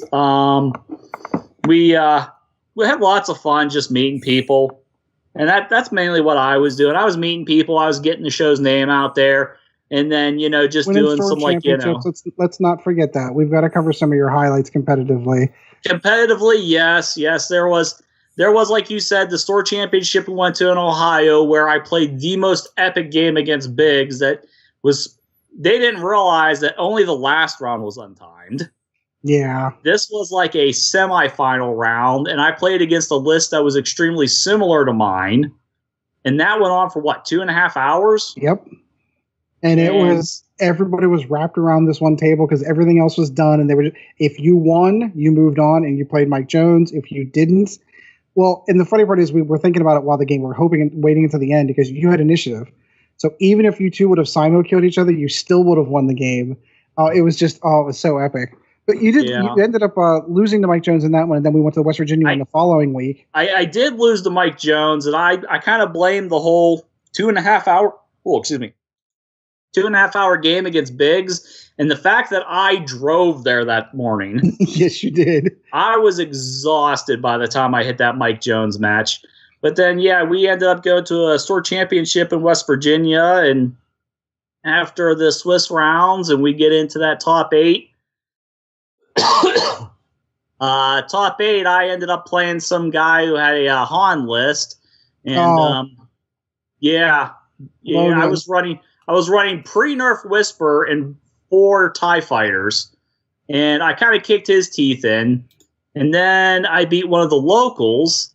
Yeah, top 4. You beat me in top 4. Was it top? No, it wasn't top table. We did not play each other. No, it was top 8 because I played you, and then I played the guy with he had a Rebel list also, but he was more X-Wings and such. That's what because they wanted to sit there and tell me I couldn't decloak through that X-Wing. And it was just like, no, I totally can, and it fits. It's a 2, and I'm going from one side of the X-Wing to the other. It fit. Yep. But no, I ended up winning that semifinal game. And then I get to the top table, and one of the biggest thorn in my side opponents I've ever had to fly against, the Evil Genius, he was running a core and dash list. Final table.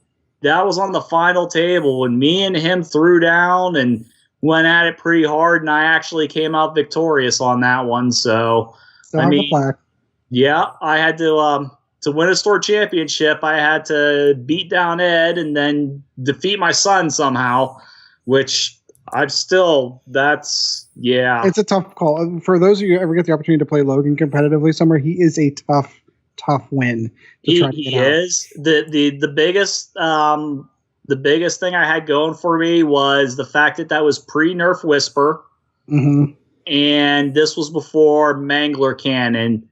So everybody on Dash flew HLC, and it created the donut hole. Yep. So it's like, oh, I'm going to decloak and then move into that donut hole no matter what you're doing pretty much. Yep. All the And days. and he just, yeah. I mean, the TIE fighters were easy pickings, but Whisper was just able to avoid, Dash because of the donut hole. And I immediately took Corrin out first thing because Yeah, I with that knew many if shots, that makes sense. I knew if I took Corrin out, then I could just put Whisper in that donut hole all day.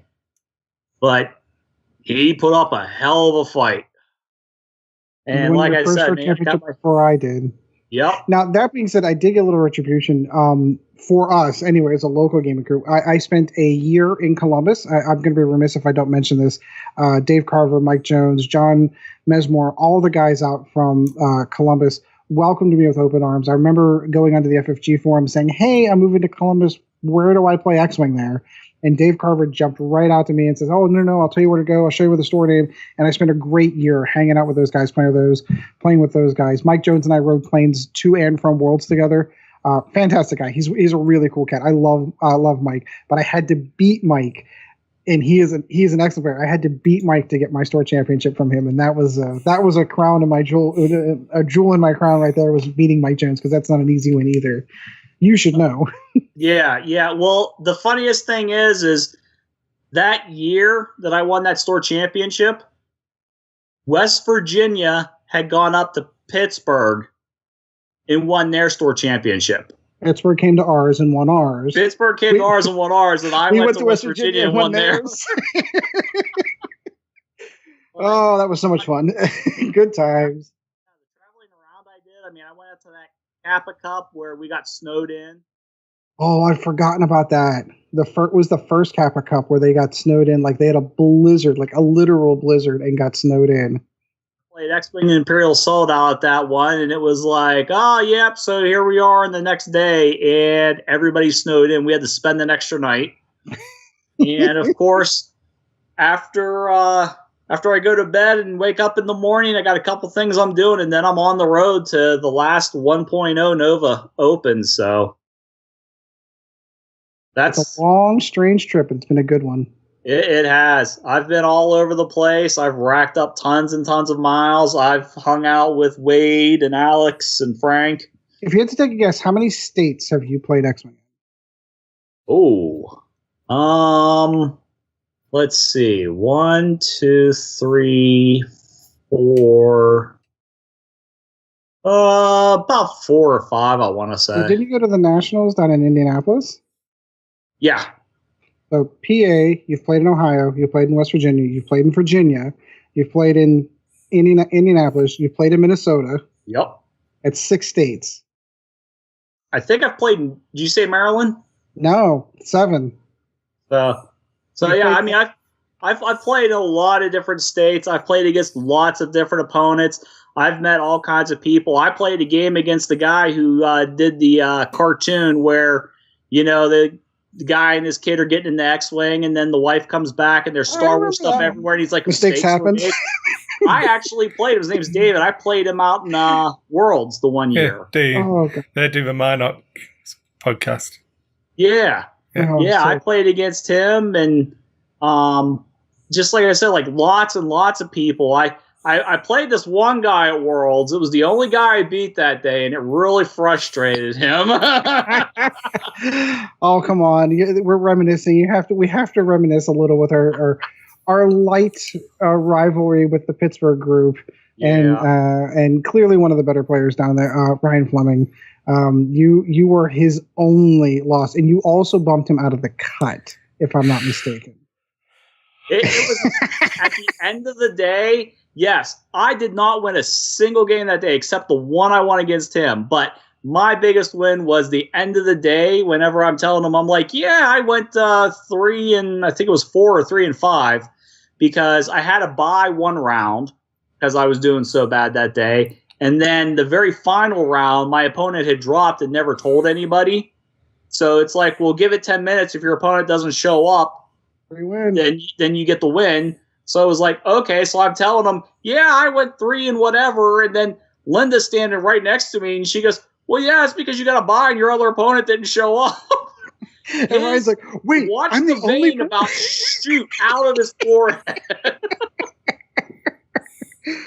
if you want to frustrate, if you're anywhere get the opportunity to play Ryan Fleming, fantastic guy. You'll be able to tell him because he's going to be wearing a red Millennium Falcon t-shirt and Army shirts. He wears the same thing every time to every event.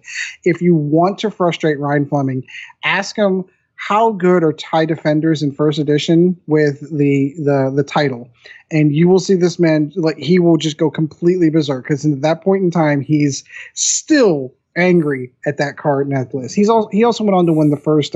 They weren't called system opens back then. Well, yeah, they were. They're still system opens. He was one of the ones to bring the quad TLT list, and he represented the U.S. in the UK at Star Wars Celebration. So fantastic guy, fantastic player. But it's so much fun to kind of have that little I'll bring a sports analogy, sort of like the Steelers Cleveland Browns rivalry. Like, we're the small team that always, the Latrobe squad that always kind of get beat up, but just to beat them every once in a while, just to take those guys down a peg, it's so much fun. Oh yeah, but like I said, I mean, just going out and meeting all the people and playing against everybody and getting all those great games in and making all kinds of acquaintances and, getting interviews for the show. It's been a long, fun ride, and it's going to keep going. Keep on rolling. All right, Chris, what else you got on the docket for questions or topics? That about covers it as well. I think you said you wanted to talk about stuff that you wish had happened. Stuff that you wish had happened. Either ships you wish were added to the games, pilots you wish were added to the games, characters from the Star Wars universe that you wish were added to the game, or other things inside of X-Wing First Edition that you wish would have happened. Anything Chris else? Is like shaking his head and laughing. He's waiting for me to say Anakin Skywalker and the Boo Starfighter. It's not even that. I've got a feeling I know one of the things Ed's going to say, and it's one that bothers me, but it's fine. I'll wait and see if he says it, and then I'll counter. Okay, so the first thing I wish that they had done was I wish that they had done something more with Epic. Other than the casual, hey, look, we've got these cool ships. It's $100 to get this one upgrade card when you're talking about C-3PO, because nobody ran Leia, nobody ran Han crew card. It was all about buying C-3PO in the CR90. And then you had these really, really big, expensive ships that still sit in my case. And for the most part, if it hadn't been, we were remiss if we didn't even talk about Outrider Cup. The Outrider Cup, the three backyard brawl kind of thing between the West Virginia team. Started off with the West Virginia team, the Pittsburgh team, and the Latrobe team as three teams, and it's kind of expanded to a much, much larger event now. Columbus is now involved. Tennessee was involved. Chicago's involved. There's so many teams that are kind of going to, and that event expanded through. Again, credit to Ryan Fleming and the guys from West Virginia for the idea, and that kind of expanded throughout the lifespan of the show. But that was the only time we ever played Epic. So you have these ships that you spent money on, and they could have done so much more. They could have done store kits that were specifically targeted toward Epics, done alt art cards, and I get they did do that for the One Worlds, where they just took the same art and just put the Worlds logo over top Multiple of it. worlds. Yeah, right. You need to go to more stuff. They could have done more. They could have created a complete competitive circuit for Epic if they wanted to. Now, I get that it's a bigger game, but other game stores are used to doing big events like Warhammer 40K tournaments. There are places that run big GTs for Warhammer 40K. They could have found the room for places like that. And they could have found room in X-Wing First Edition to make Epic a more competitive and a more prominent thing on the circuit. And they never did. I felt like it was a missed opportunity, and I really wish that they had. So that's the first one I'll toss out there of things I wish they had done in First Edition. That's not the one you were going to counter? No. What else you got, Ed? We can do round table. Yeah, I was hoping for a round table. I didn't want to dominate the conversation on that.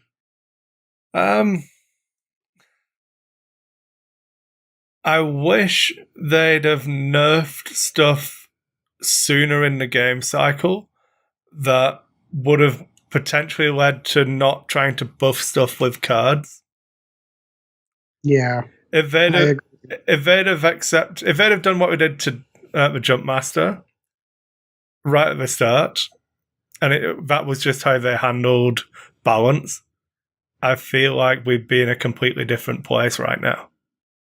In the game, yeah, because they ended up trying to correct the game through upgrade cards and not having that ability to be able to go like they do now to be able to adjust points or anything like that.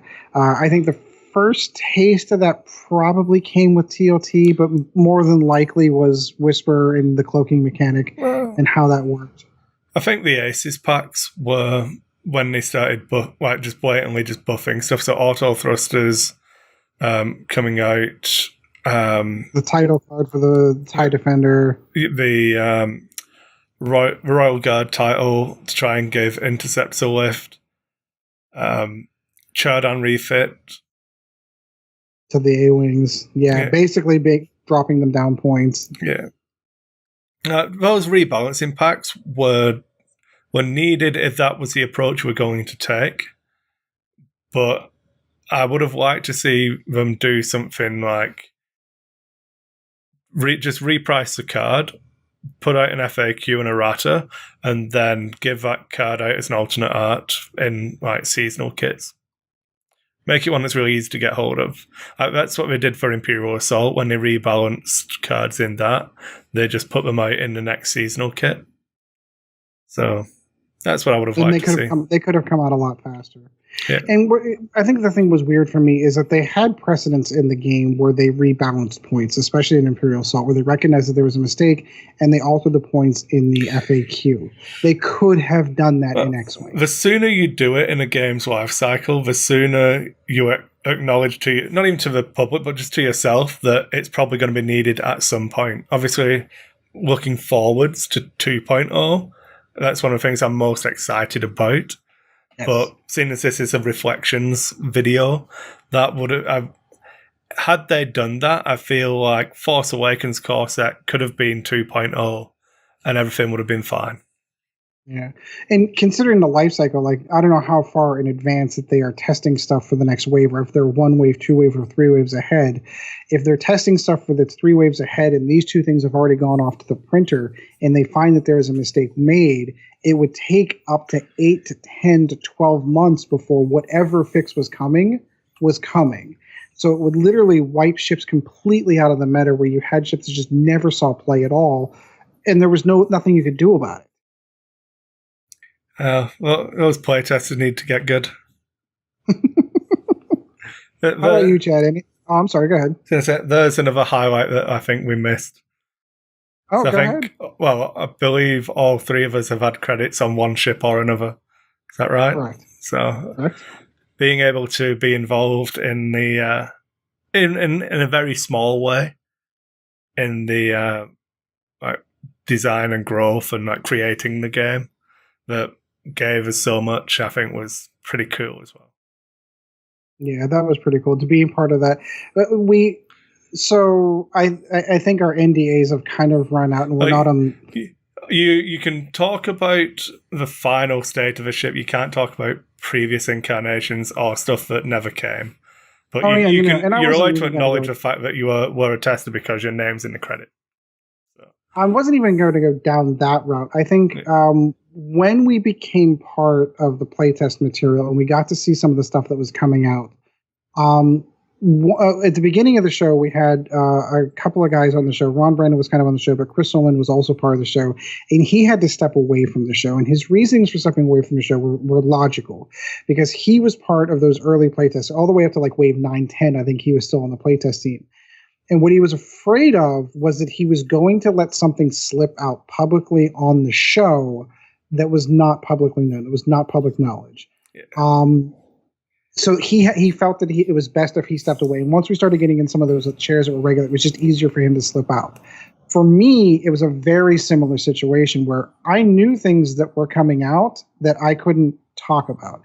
And I was afraid if we were playing the games at home and we were testing out Scum. Before Scum was before Scum was a thing. We were playtesting some of that stuff. And it was tough for me to correct myself and not say something that I shouldn't, and it just became easier to not have to bother. Because it's interesting that you've heard the developer say the same sentence. You're never actually playing X-Wing it was meant to play. You're only ever playing it in snippets and bits. You never really get the full thing when you're playtesting it. And that was kind of the scenario that I felt that we were in. So at some point in time, it just became, I made the decision, I didn't want to violate an NDA, like we almost did when we had to edit down a certain person's interview who was talking about stuff in the interview that was not released information that I had to edit 3/4 of the interview going, you can't talk about that, you can't talk about that, you can't talk about, because we had an agreement, nothing written, but an agreement with Alex Davey and the development team that we would never say anything on the show because they were aware of us. We were, and I'm not patting our own back. Listen to us. Yeah, not only did they listen to us, but we were the #1 X-Wing podcast for a really, really long time. They didn't want anything to slip. So Spoiler, we had there were only like 2. There were 3, thank you very much. And there were others that had spawned after that, and we still kept them going. I mean, at some point in time, we kind of lost a little bit of steam, and others kind of have taken the mantle, and good for them. I'm glad for them. I have no rivalries or anything like that. But we plan on taking it back. We plan on taking it back. We're the best 2.0 podcast. That's right. But it came down to that point where I didn't want to ruin the show, and I didn't want to ruin my relationship with the folks, the good guys over at FFG, and I didn't want to make a mistake and get into trouble with LFL. So I stayed into the forums. I kept watching stuff, but we never talked about anything that wasn't going on in the playtest. So it was cool to be able to be a part of that. But then I immediately saw the reasons why Chris stepped away from the show for doing that. I have a good cognitive disconnect. It's fine. Yeah, it's all fine here. Although I still call ailerons flappy wings. That was the design name, and it's stuck. I can't not because it's just so can't funny. Not call them that. For me, I think I remember on the show arguing a point that decloaking used to subtract 2 from the attack and add 2 to the defense, and that was the original design for how cloaking device. Yeah, it's how it works, but not because you can put it on a different ship. Yeah, it was implicitly written on the card originally how it worked, and I remember saying it on the show one time, and everyone's correcting me. No, that's not how it works. I'm like, I must have gotten that confused, and it didn't dawn on me until several months later. Oh, that was the playtest version of the card that had come out of my mouth, and that's when I recognized immediately that was a mistake. Now, luckily, it didn't cause any effect. The card never ended up being that way, but that was a slip up on my part that should never have happened. Oh, there's loads of good memories for 1.0, and that's what I like to focus on. I don't worry about any of the garbage. Oh, yeah, no. I think last week we were chatting about some of the card creep and the power creep. I remember when we used to have Bob on talking about the power curve and all of that stuff, and it's only natural that when you have that many cards in the game, it's going to happen. And I'd much rather focus on these memories of 1.0, and that's why I said earlier that I'm not going to burn my stuff. I enjoyed the 5 years or 6 years that X-Wing has been around, so... And someday maybe I'll crack it out of the box and play, you remember the good old days when we did it this way? No, I do have a go. Sorry, no, it's good. I do have a couple of things I wish that they had added to X-Wing that they never did. Why did we never get a Yoda card? Boom, trapped you. Okay, so this is the one you were waiting for. So Yoda and Obi-Wan. I knew you were going to talk about one of them. So because Obi-Wan, it's stupid. Okay, I would have agreed with you right up until they added Emperor Palpatine and they added Jabba the Hutt. So, what part would you have liked Yoda to play? I think he would have been a crew. I think I would have imagined him as a crew. Well, obviously. So, are you gonna put him on? Are you gonna put him in the pack where it's just that little spinny ship that flies in from Kashyyyk to Dagobah, or are you gonna have his Force Ghost? Because those are your only options. Because Palpatine can jump on a shuttle and fly around the galaxy. Yoda's like in hiding on Dagobah. Get a grip. Well, we'll get it. Maybe we'll get him with the with the Clone Wars. There you go. In Clone Wars, whatever, man. Well, I'll all for it. Have Yoda pilot. I don't care. In a Jedi Starfighter. Oh man! But when it was exclusively Galactic Civil War era, there's no need for an Obi-Wan card or a Yoda card. You could make that same argument for a lot of the characters and pilots that they put into the game, though. And I believe I did. Asajj Ventress is dead. She can't be in the game. Yep, and she is. Spoilers. Yeah, in case you didn't watch Clone Wars, she dies. But yeah, so like that's another good example. So if they can take a character who is dead by the time that this era is happening, how is she in the game? Yeah. And it's But All. Maul. There you go. Well, although Maul comes back, so I don't. Not hey, by. if you haven't seen Solo and haven't seen the closing credit scene for Solo, there's something wrong with you. I don't. There's a lot for.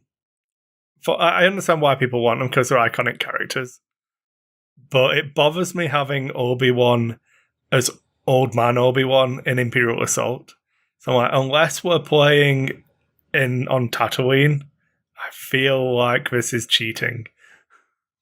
Obi-Wan could have been a crew card on the Falcon. Yeah, I can see he some was good... a crew on the Falcon. I'm just saying, if we want to go down canon and what was actually on film, he was a crew member. That's fine. I'm more likely to seed Obi-Wan than I am Yoda. Yeah. But you went with Yoda, so you gave me the easy win.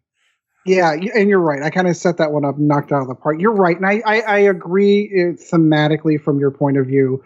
It did make sense for him. It's going to make much more sense to see him in the Clone Wars era ships. I'm looking forward to that. But that was always something that, again, like you said, it's an iconic Star Wars character. They're all there, except there's no representation from the Jedi side. There's no older Obi-Wan even as a crew card.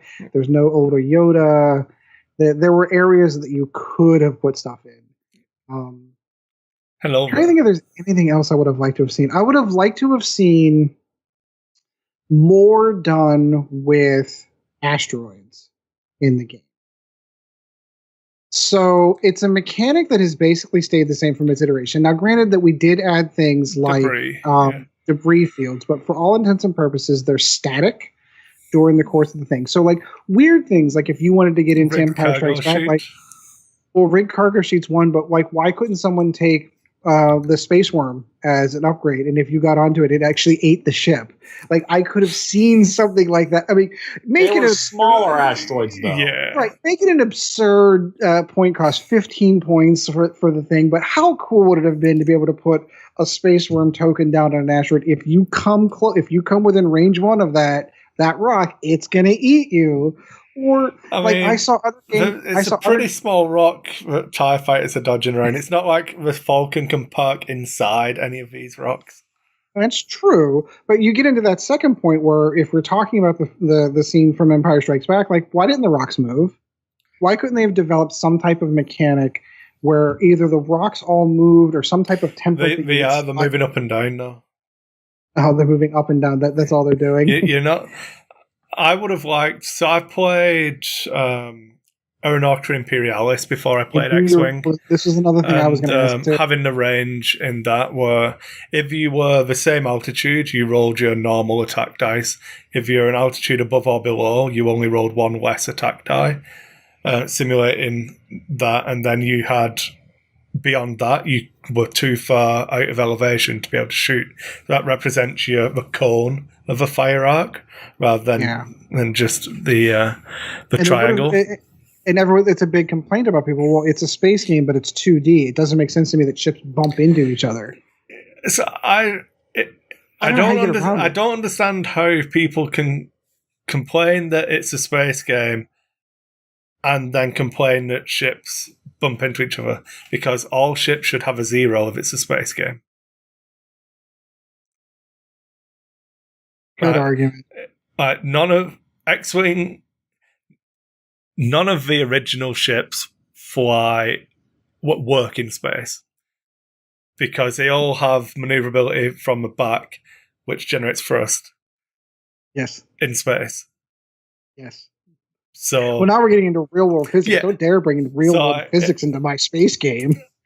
I mean, there's a Battlestar Galactica game coming out, which looks pretty interesting, other than I don't know what they'll do for ships and content for it. But I'm Battlestar Galactica space fights are pretty cool to watch because you have the maneuvering thrusters and everything. On the Vipers, it's pretty cool. But I don't know, it's space. You have the Force. You have non-thrust, like inertia generating propulsion. Yeah. So like the engines are always on. Yeah. in space, you would just exponentially increase your speed if you continue to do that.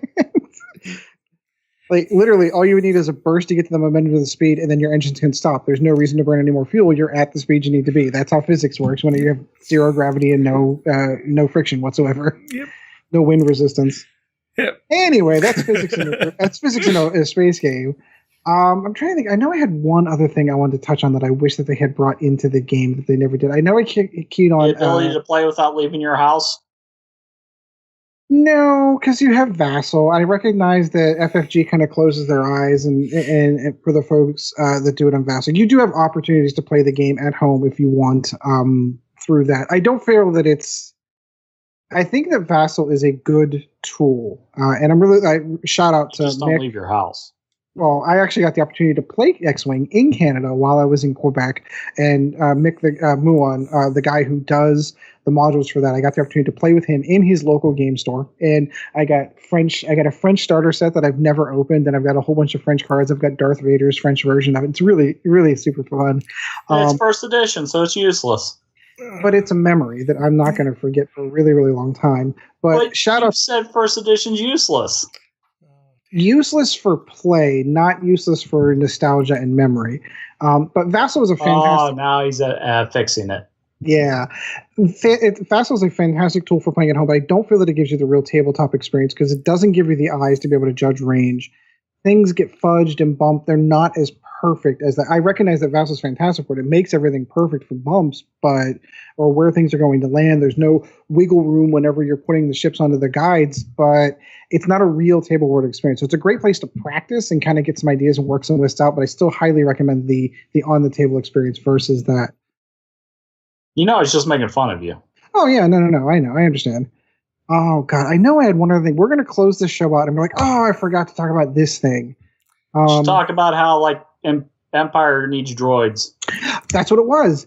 You were talking about Empire's. Thank you. That's exactly what it was. So, and they can still fix that, make it a large base only thing. One of the large base ships always drove me nuts was any mechanic that they added to the game that was cool. The Empire never got, and if it was a cool mechanic that the Empire had, other factions would get it. So the clear-cut example on that one was TIE Fighters, and then all of a sudden Rebels got TIE Fighters, and Scum now have TIE Fighters. Everybody has TIE Fighters. Turrets were in the game from Wave 1. Empire didn't see a turret until the Death You just complained that Scum have got a TIE Fighter, which they don't have yet, but Empire have turrets. Okay, so that's a good argument. So maybe using that for the first edition... Confirmation bias, Confirmation. You're right. So using Wait. You're saying Scum doesn't have turrets? Don't have TIE Fighters. TIE Fighters. Oh, wow. They won't have TIE Fighters until second edition. So, okay. And then they won't have TIE Fighters. They'll have Mining Guild TIE Fighters, which are different. They are different. They have different... I got you. But it's still the frame. We removed 2 panels. What would you rather? It's different. It has different rules. Different points cost. But the fact that, Rebels had turrets on a small base ship and had options to use turrets from Wave 1, and the Empire didn't get them until, Wave 12, whenever those came out? The Aggressor, yeah. Yeah, exactly. The fact that the the Rebels started off with a Rebel large base ship that had a turret, and the Empire didn't get it until Wave 5. And we never got droids. They could never have anything upgrades. It always the Rebels didn't get a rear-facing arc on a large base ship. That's a good arc. That's true. That is true. Rebels didn't get a Palpatine. No, they did not. You're right. Rebels didn't get PS9 aces up the yin yang that can arc dodge for days because they've got a good dial. They fixed it with. I'm not. Paul was still in an X-Wing chassis. Paul can't do Sootnia things. But, he had the Talon roll. I don't know. I just always felt like they were against the Empire. So that's because it's a faction you play. Yep, exactly. Okay, so some of those things you listed, the Empire does have those, but then they were also given the Scum. So if it's not Rebels getting Empire stuff or better stuff, it's Scum who is getting it. And Scum would get the Zero maneuver. Hey, here Here we go. guys. Here we go. Passing out the zero maneuvers. Well, we were looking at The dials. ability to cloak was given the scum. So do you feel like you could play a Pulp Aces list, that style of play, in Scum? I honestly don't know what most of the scum cards do. No, the only I think so the Fenrir's closest probably, you could have got was Paratani, which still works in a slightly different way. yeah, because they're in second edition. They're now dotting and double dotting upgrade cards to tell you how many you can use for that. I don't know if anyone read that. I full credit Harry Nick, the guy from Australia that does a lot of the YouTube videos. I'm a big fan and I watch a lot of his stuff. He was going over the rules. This is second edition talk. I apologize for a moment, but we're so used to having the unique dot on things, but they did clarify in the rules that we'll sell upgrades that have like 2 dots or even 3 dots. That kind of goes back to the old Star Wars card game that says this is the maximum number that you can have in a squad. So if you have 2 dots, you can only have 2 of those upgrades. I think that's how they're going to fix situations like that, by dotting and double dotting them. But anyway, that's second edition talk. Yeah. Well, I don't think that Empire were hard done by in any way, shape, or form.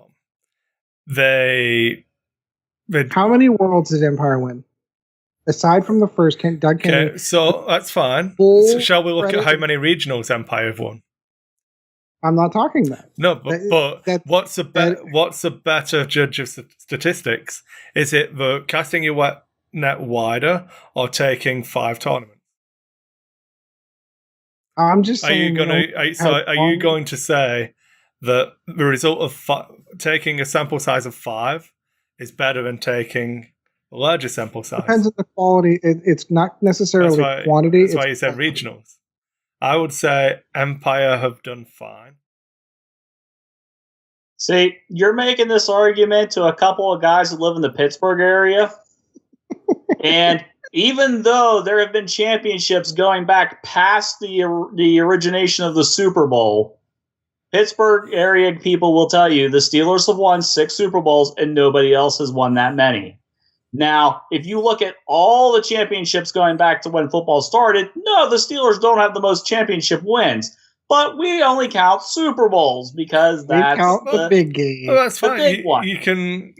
So it's kind of a hard argument to throw in regionals for us. That's like saying, okay, great, you made the playoffs. You still didn't make the big win.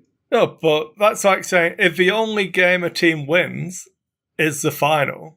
One, how did they get there? Obviously, but that's irrelevant. You've got to look at the data, and if you're talking like actual data analysis now, a better use of the data would be casting the net wider, having a wider sample size, and Empire are fine or were fine. I wouldn't have nerfed Palpatine at all. I thought it was fine. Thank you. But equally, I wouldn't have nerfed Whisper. Thank you. But any advantage we've ever had, they took it away. All right, you've sold me. I get it. You're right. I probably have quite a bit of confirmation bias because it was the faction that I played, and I always felt like we were always kind of behind the 8 ball, especially whenever Scum came out and Empire really took a dive. It took them a long, long time to come back to get back into the competitive circuits.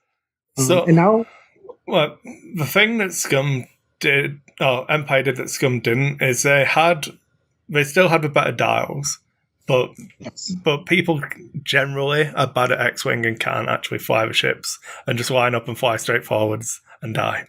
So that advantage was pretty null and void.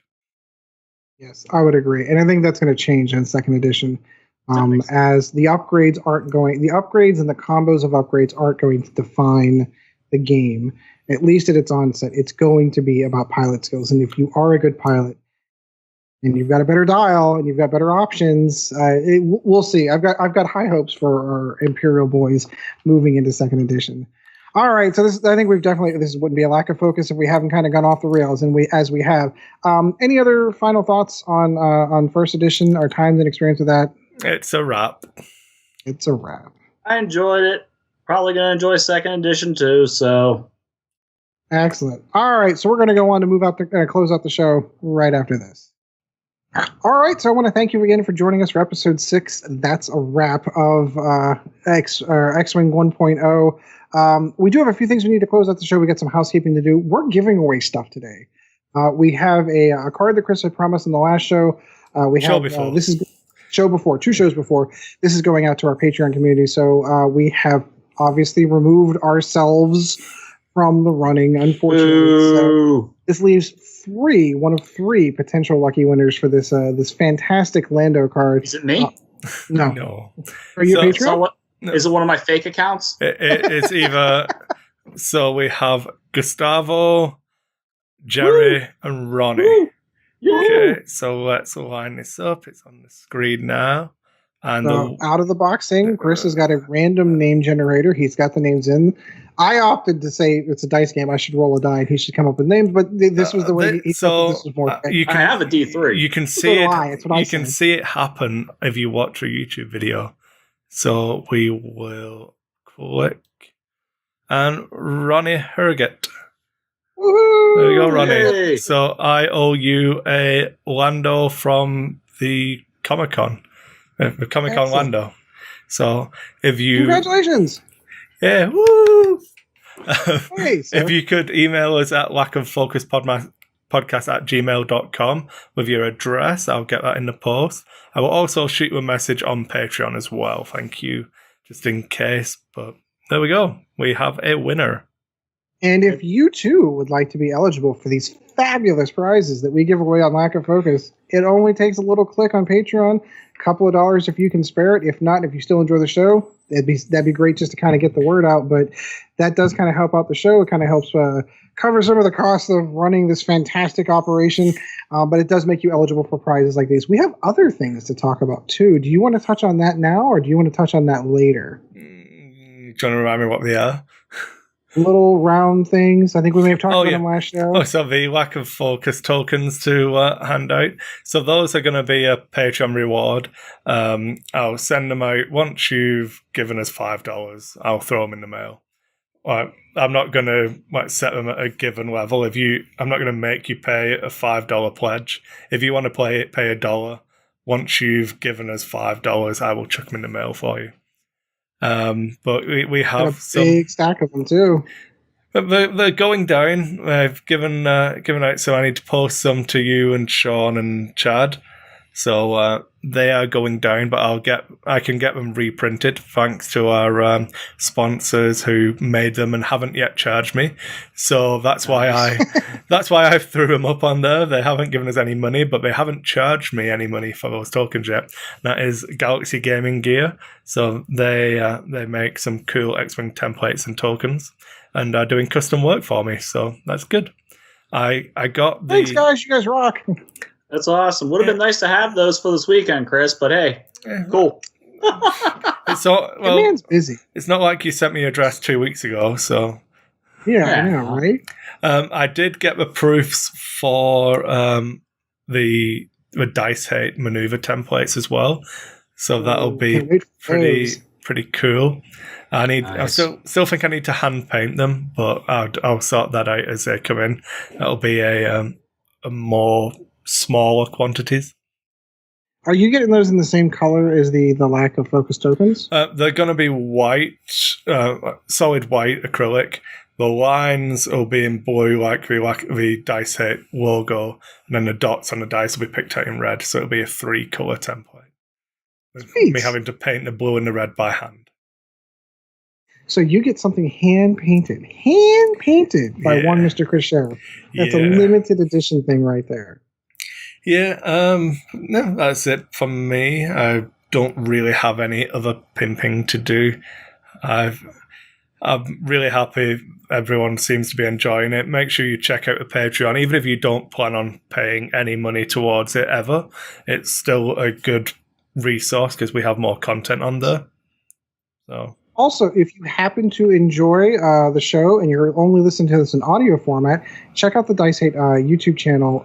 Give the video a like and drop a comment in there. That kind of helps the analytics for Google to kind of drop out our names and get the name of the show out there. It's a huge help to the show, and it doesn't cost you a thing to help us out to do that. Stealing Chad's bits. Oh, no. Yeah, you're right. He is. I apologize. Chad, by all means, I'll let you talk before I ruin the whole thing. Well, I've got a question to talk about. Yeah. That's right. Before we even get to that, I have a question. Yeah, we got the word out a little bit late. It says it only reached 148 people, but we only got one question. What's up with that? Oh. But it is Scott, though. So. It's Scott, and Scott wants to know, Qui-Gon Jinn, good teacher or bad teacher? I have mixed feelings on this. So I think Obi-Wan's awesome, and he taught Obi-Wan. So, good teacher. But then he doesn't know that the Force binds us and surrounds us and joins us. He thinks it's some form of midichlorian thing. So, that's just teaching people wrong. Okay, so not that I am ever going to defend the prequels in any way, shape, or form. Uh-oh. But I challenge that statement. I'm sorry, Scott, I need to interrupt. What would you rather watch? Revenge of the Sith or Last Jedi? Revenge of the Sith. Yeah. Prequels are better. Woo! Oh, better than the current? You just defended the prequels. So I did. I win again. In comparison to this new era of Star Wars, I'd still say that Force Awakens is an okay Star Wars movie. I still gave it a pretty good rating. I'm still confident that I'm still standing behind that. Last Jedi sucked ass. And I could go on for 2 hours on that, and I'm not going to do that. What I would say, though... in Focus Special. It has been recently released, the idea that where Lucas was going with the midichlorian thing and the wills, and how the midichlorians were a conduit to talk to the wills, and the wills are the source of the Force. So, like, whenever you kind of put all of those pieces together, I think it's a bad storytelling, flat out. And I think that it was presented incorrectly in Phantom Menace. It was correctly just blown by, and nobody ever talked about it again after that. I think it could have been but you needed the rest of the story to get it, and we never got it. I think Phantom Menace was just overall bad to begin with, and minus 4 cool minutes with Darth Maul, it's a completely, utterly useless movie. Anyway, to address the question at hand, though, was Qui-Gon a good teacher or not? So Chris makes a very good point in the fact that he trained Obi-Wan, but Obi-Wan, while passing the Jedi trials and becoming a Jedi Knight under Qui-Gon's tutelage, he really became the Jedi Master Obi-Wan that we know through the teachings of Yoda and not necessarily Qui-Gon Jinn. So whenever you hear that conversation where Obi-Wan's ghost is sending Luke to Dagobah, the Jedi Master that instructed me, he's talking about Yoda. He's not talking about Qui-Gon. I think Qui-Gon made many mistakes. I think there's a reason why, and it's even said in the prequels, why he was not on the Jedi Council. He didn't follow the rules, and he was kind of loosey-goosey. And if you really want to place blame where blame belongs, if Qui-Gon doesn't take Anakin off of Tatooine, Darth Vader doesn't exist. The Jedi are still in power. That's all about his teaching. How do you know? It's all his fault. I've got new canon for you. I think that Qui-Gon is actually Darth Plagueis the Wise, because he actually found a way to save himself. Because Yoda says to Obi-Wan, "Your old master, that's so good. Has found a way to return from the dead." You know? Oh, that's so good. And if you watch episode 1, it doesn't really look like he's burning. That's so good. Well, neither did Vader too. And you see the melted helmet in Force Awakens, but that is such a good theory. Unfortunately, I'm trying to do my best because I know there are people that say that like the whole entire plot for Episode 9 has been leaked, and then I hear that they're doing a rewrite. But one of the things that and not because I looked, but because I'm trying to avoid it. I'm still going to go see it. I'm not going to lie. I'm a Star Wars nerd, and I'm still going to go see it. I'm going to hate every minute of it. But one of the things I heard is that for fan service, they were going to make Snoke Darth Plagueis just to kind of satiate all of us Star Wars nerds and try to tie everything together. I don't know if that is true, how much fact that is. It's just rumor, and I'm not putting a lot into rumor. I think at this point, but you're already deciding you're going to hate it. I still think that there is. If you judge it as a trilogy of trilogies, I think the overall experience will be enjoyable once 9 is out. Yeah, and I think, and I'm kind of reserved to that factor. I definitely feel as a middle movie, Empire Strikes Back by far the best of all of them. Okay, so I'm going to cut you off, and I actually have some good points that I think we could do an in-focus thing on. So I think we can do an in-focus show on Star Wars movies and rant for hours. Yeah, okay. You're getting way off the question. Yeah. So. You're right. So my short answer, Qui-Gon was a bad teacher. Obi-Wan recognized good teacher, good Sith mentor. Good Sith mentor, because he basically, if you really want to blame it, I know everyone tried to blame Jar Jar for the Emperor coming to power, but the Emperor wouldn't have come to power if he hadn't found Anakin and had Anakin there to help him during the process. If you want to lay blame at anyone's feet, it's on Qui-Gon. Chad? Wow. Deciding before Jar Jar screwed up, Padme screwed up. So let's even just go back that far. It's Padme's fault that the Empire exists. Should have just kept her pants because she fell for the Emperor's plea for calling for the vote of no confidence, which removed the previous Chancellor and then put him into power. General Zod. You got General Zod out of it. What the heck, man? Padme is the one who screwed up Star Wars. Karen Stamp, such a great actor. So basically, I say bad teacher because, like you had said, with Yoda, Ghost Obi-Wan is talking to Yoda, and Yoda's like, Luke is too old to begin training. And he's like, oh, well, wasn't I, when I came to you? It's like, well, how much training did Qui-Gon do if Yoda pretty much was considered his, his Jedi, So let's just say that Qui-Gon gave him his associate's degree in Jedi training.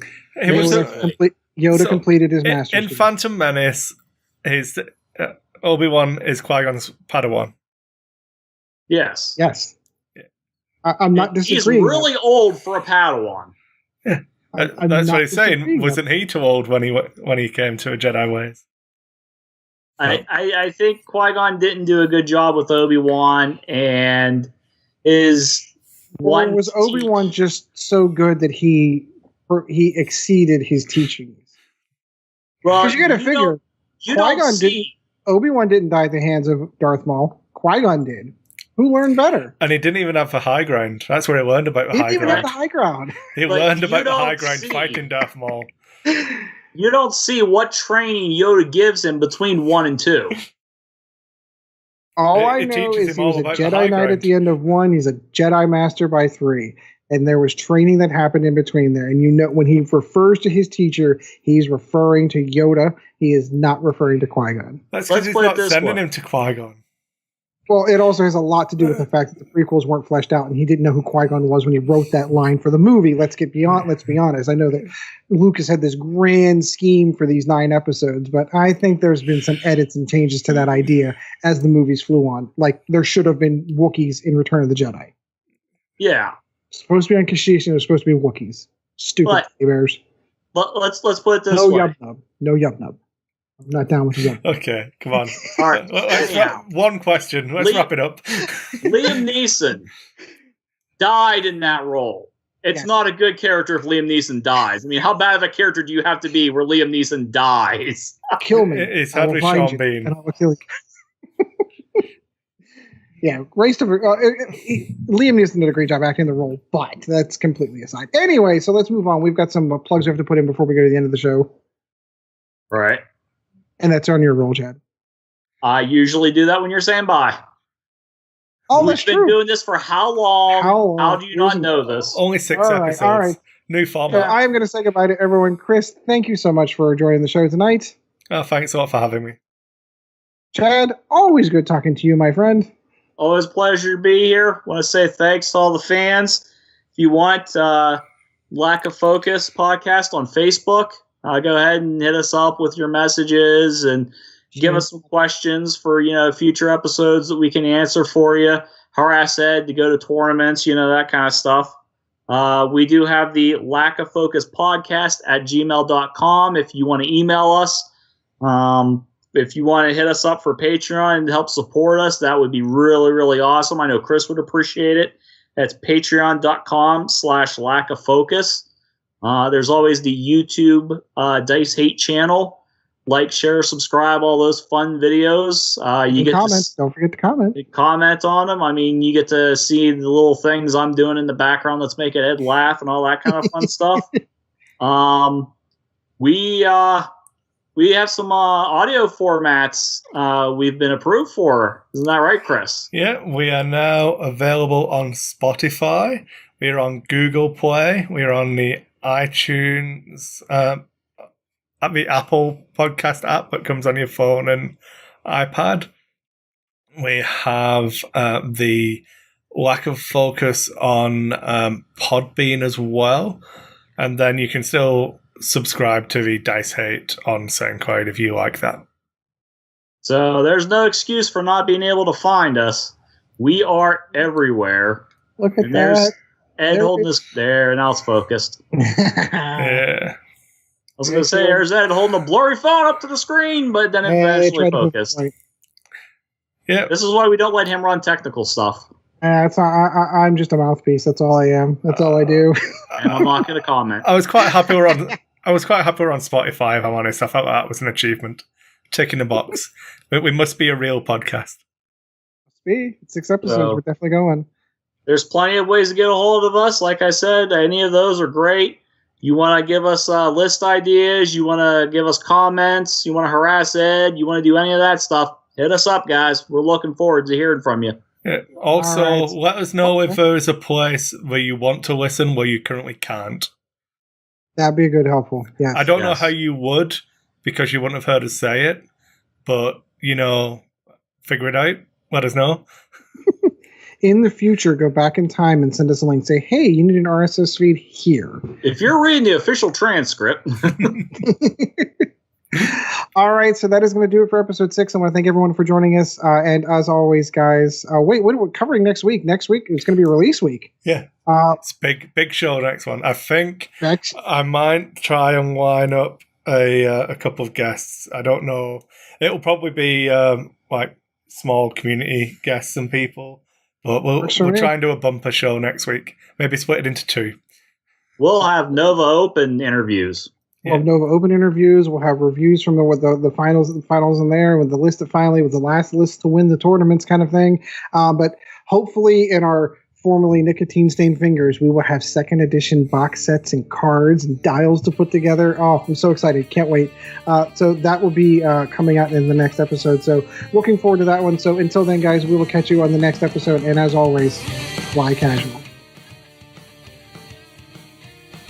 Thank you once again for joining the Lack of Focus X-Wing podcast. Check out Dice Hate Productions for all the latest episodes, and we'll be looking forward to seeing you again next episode.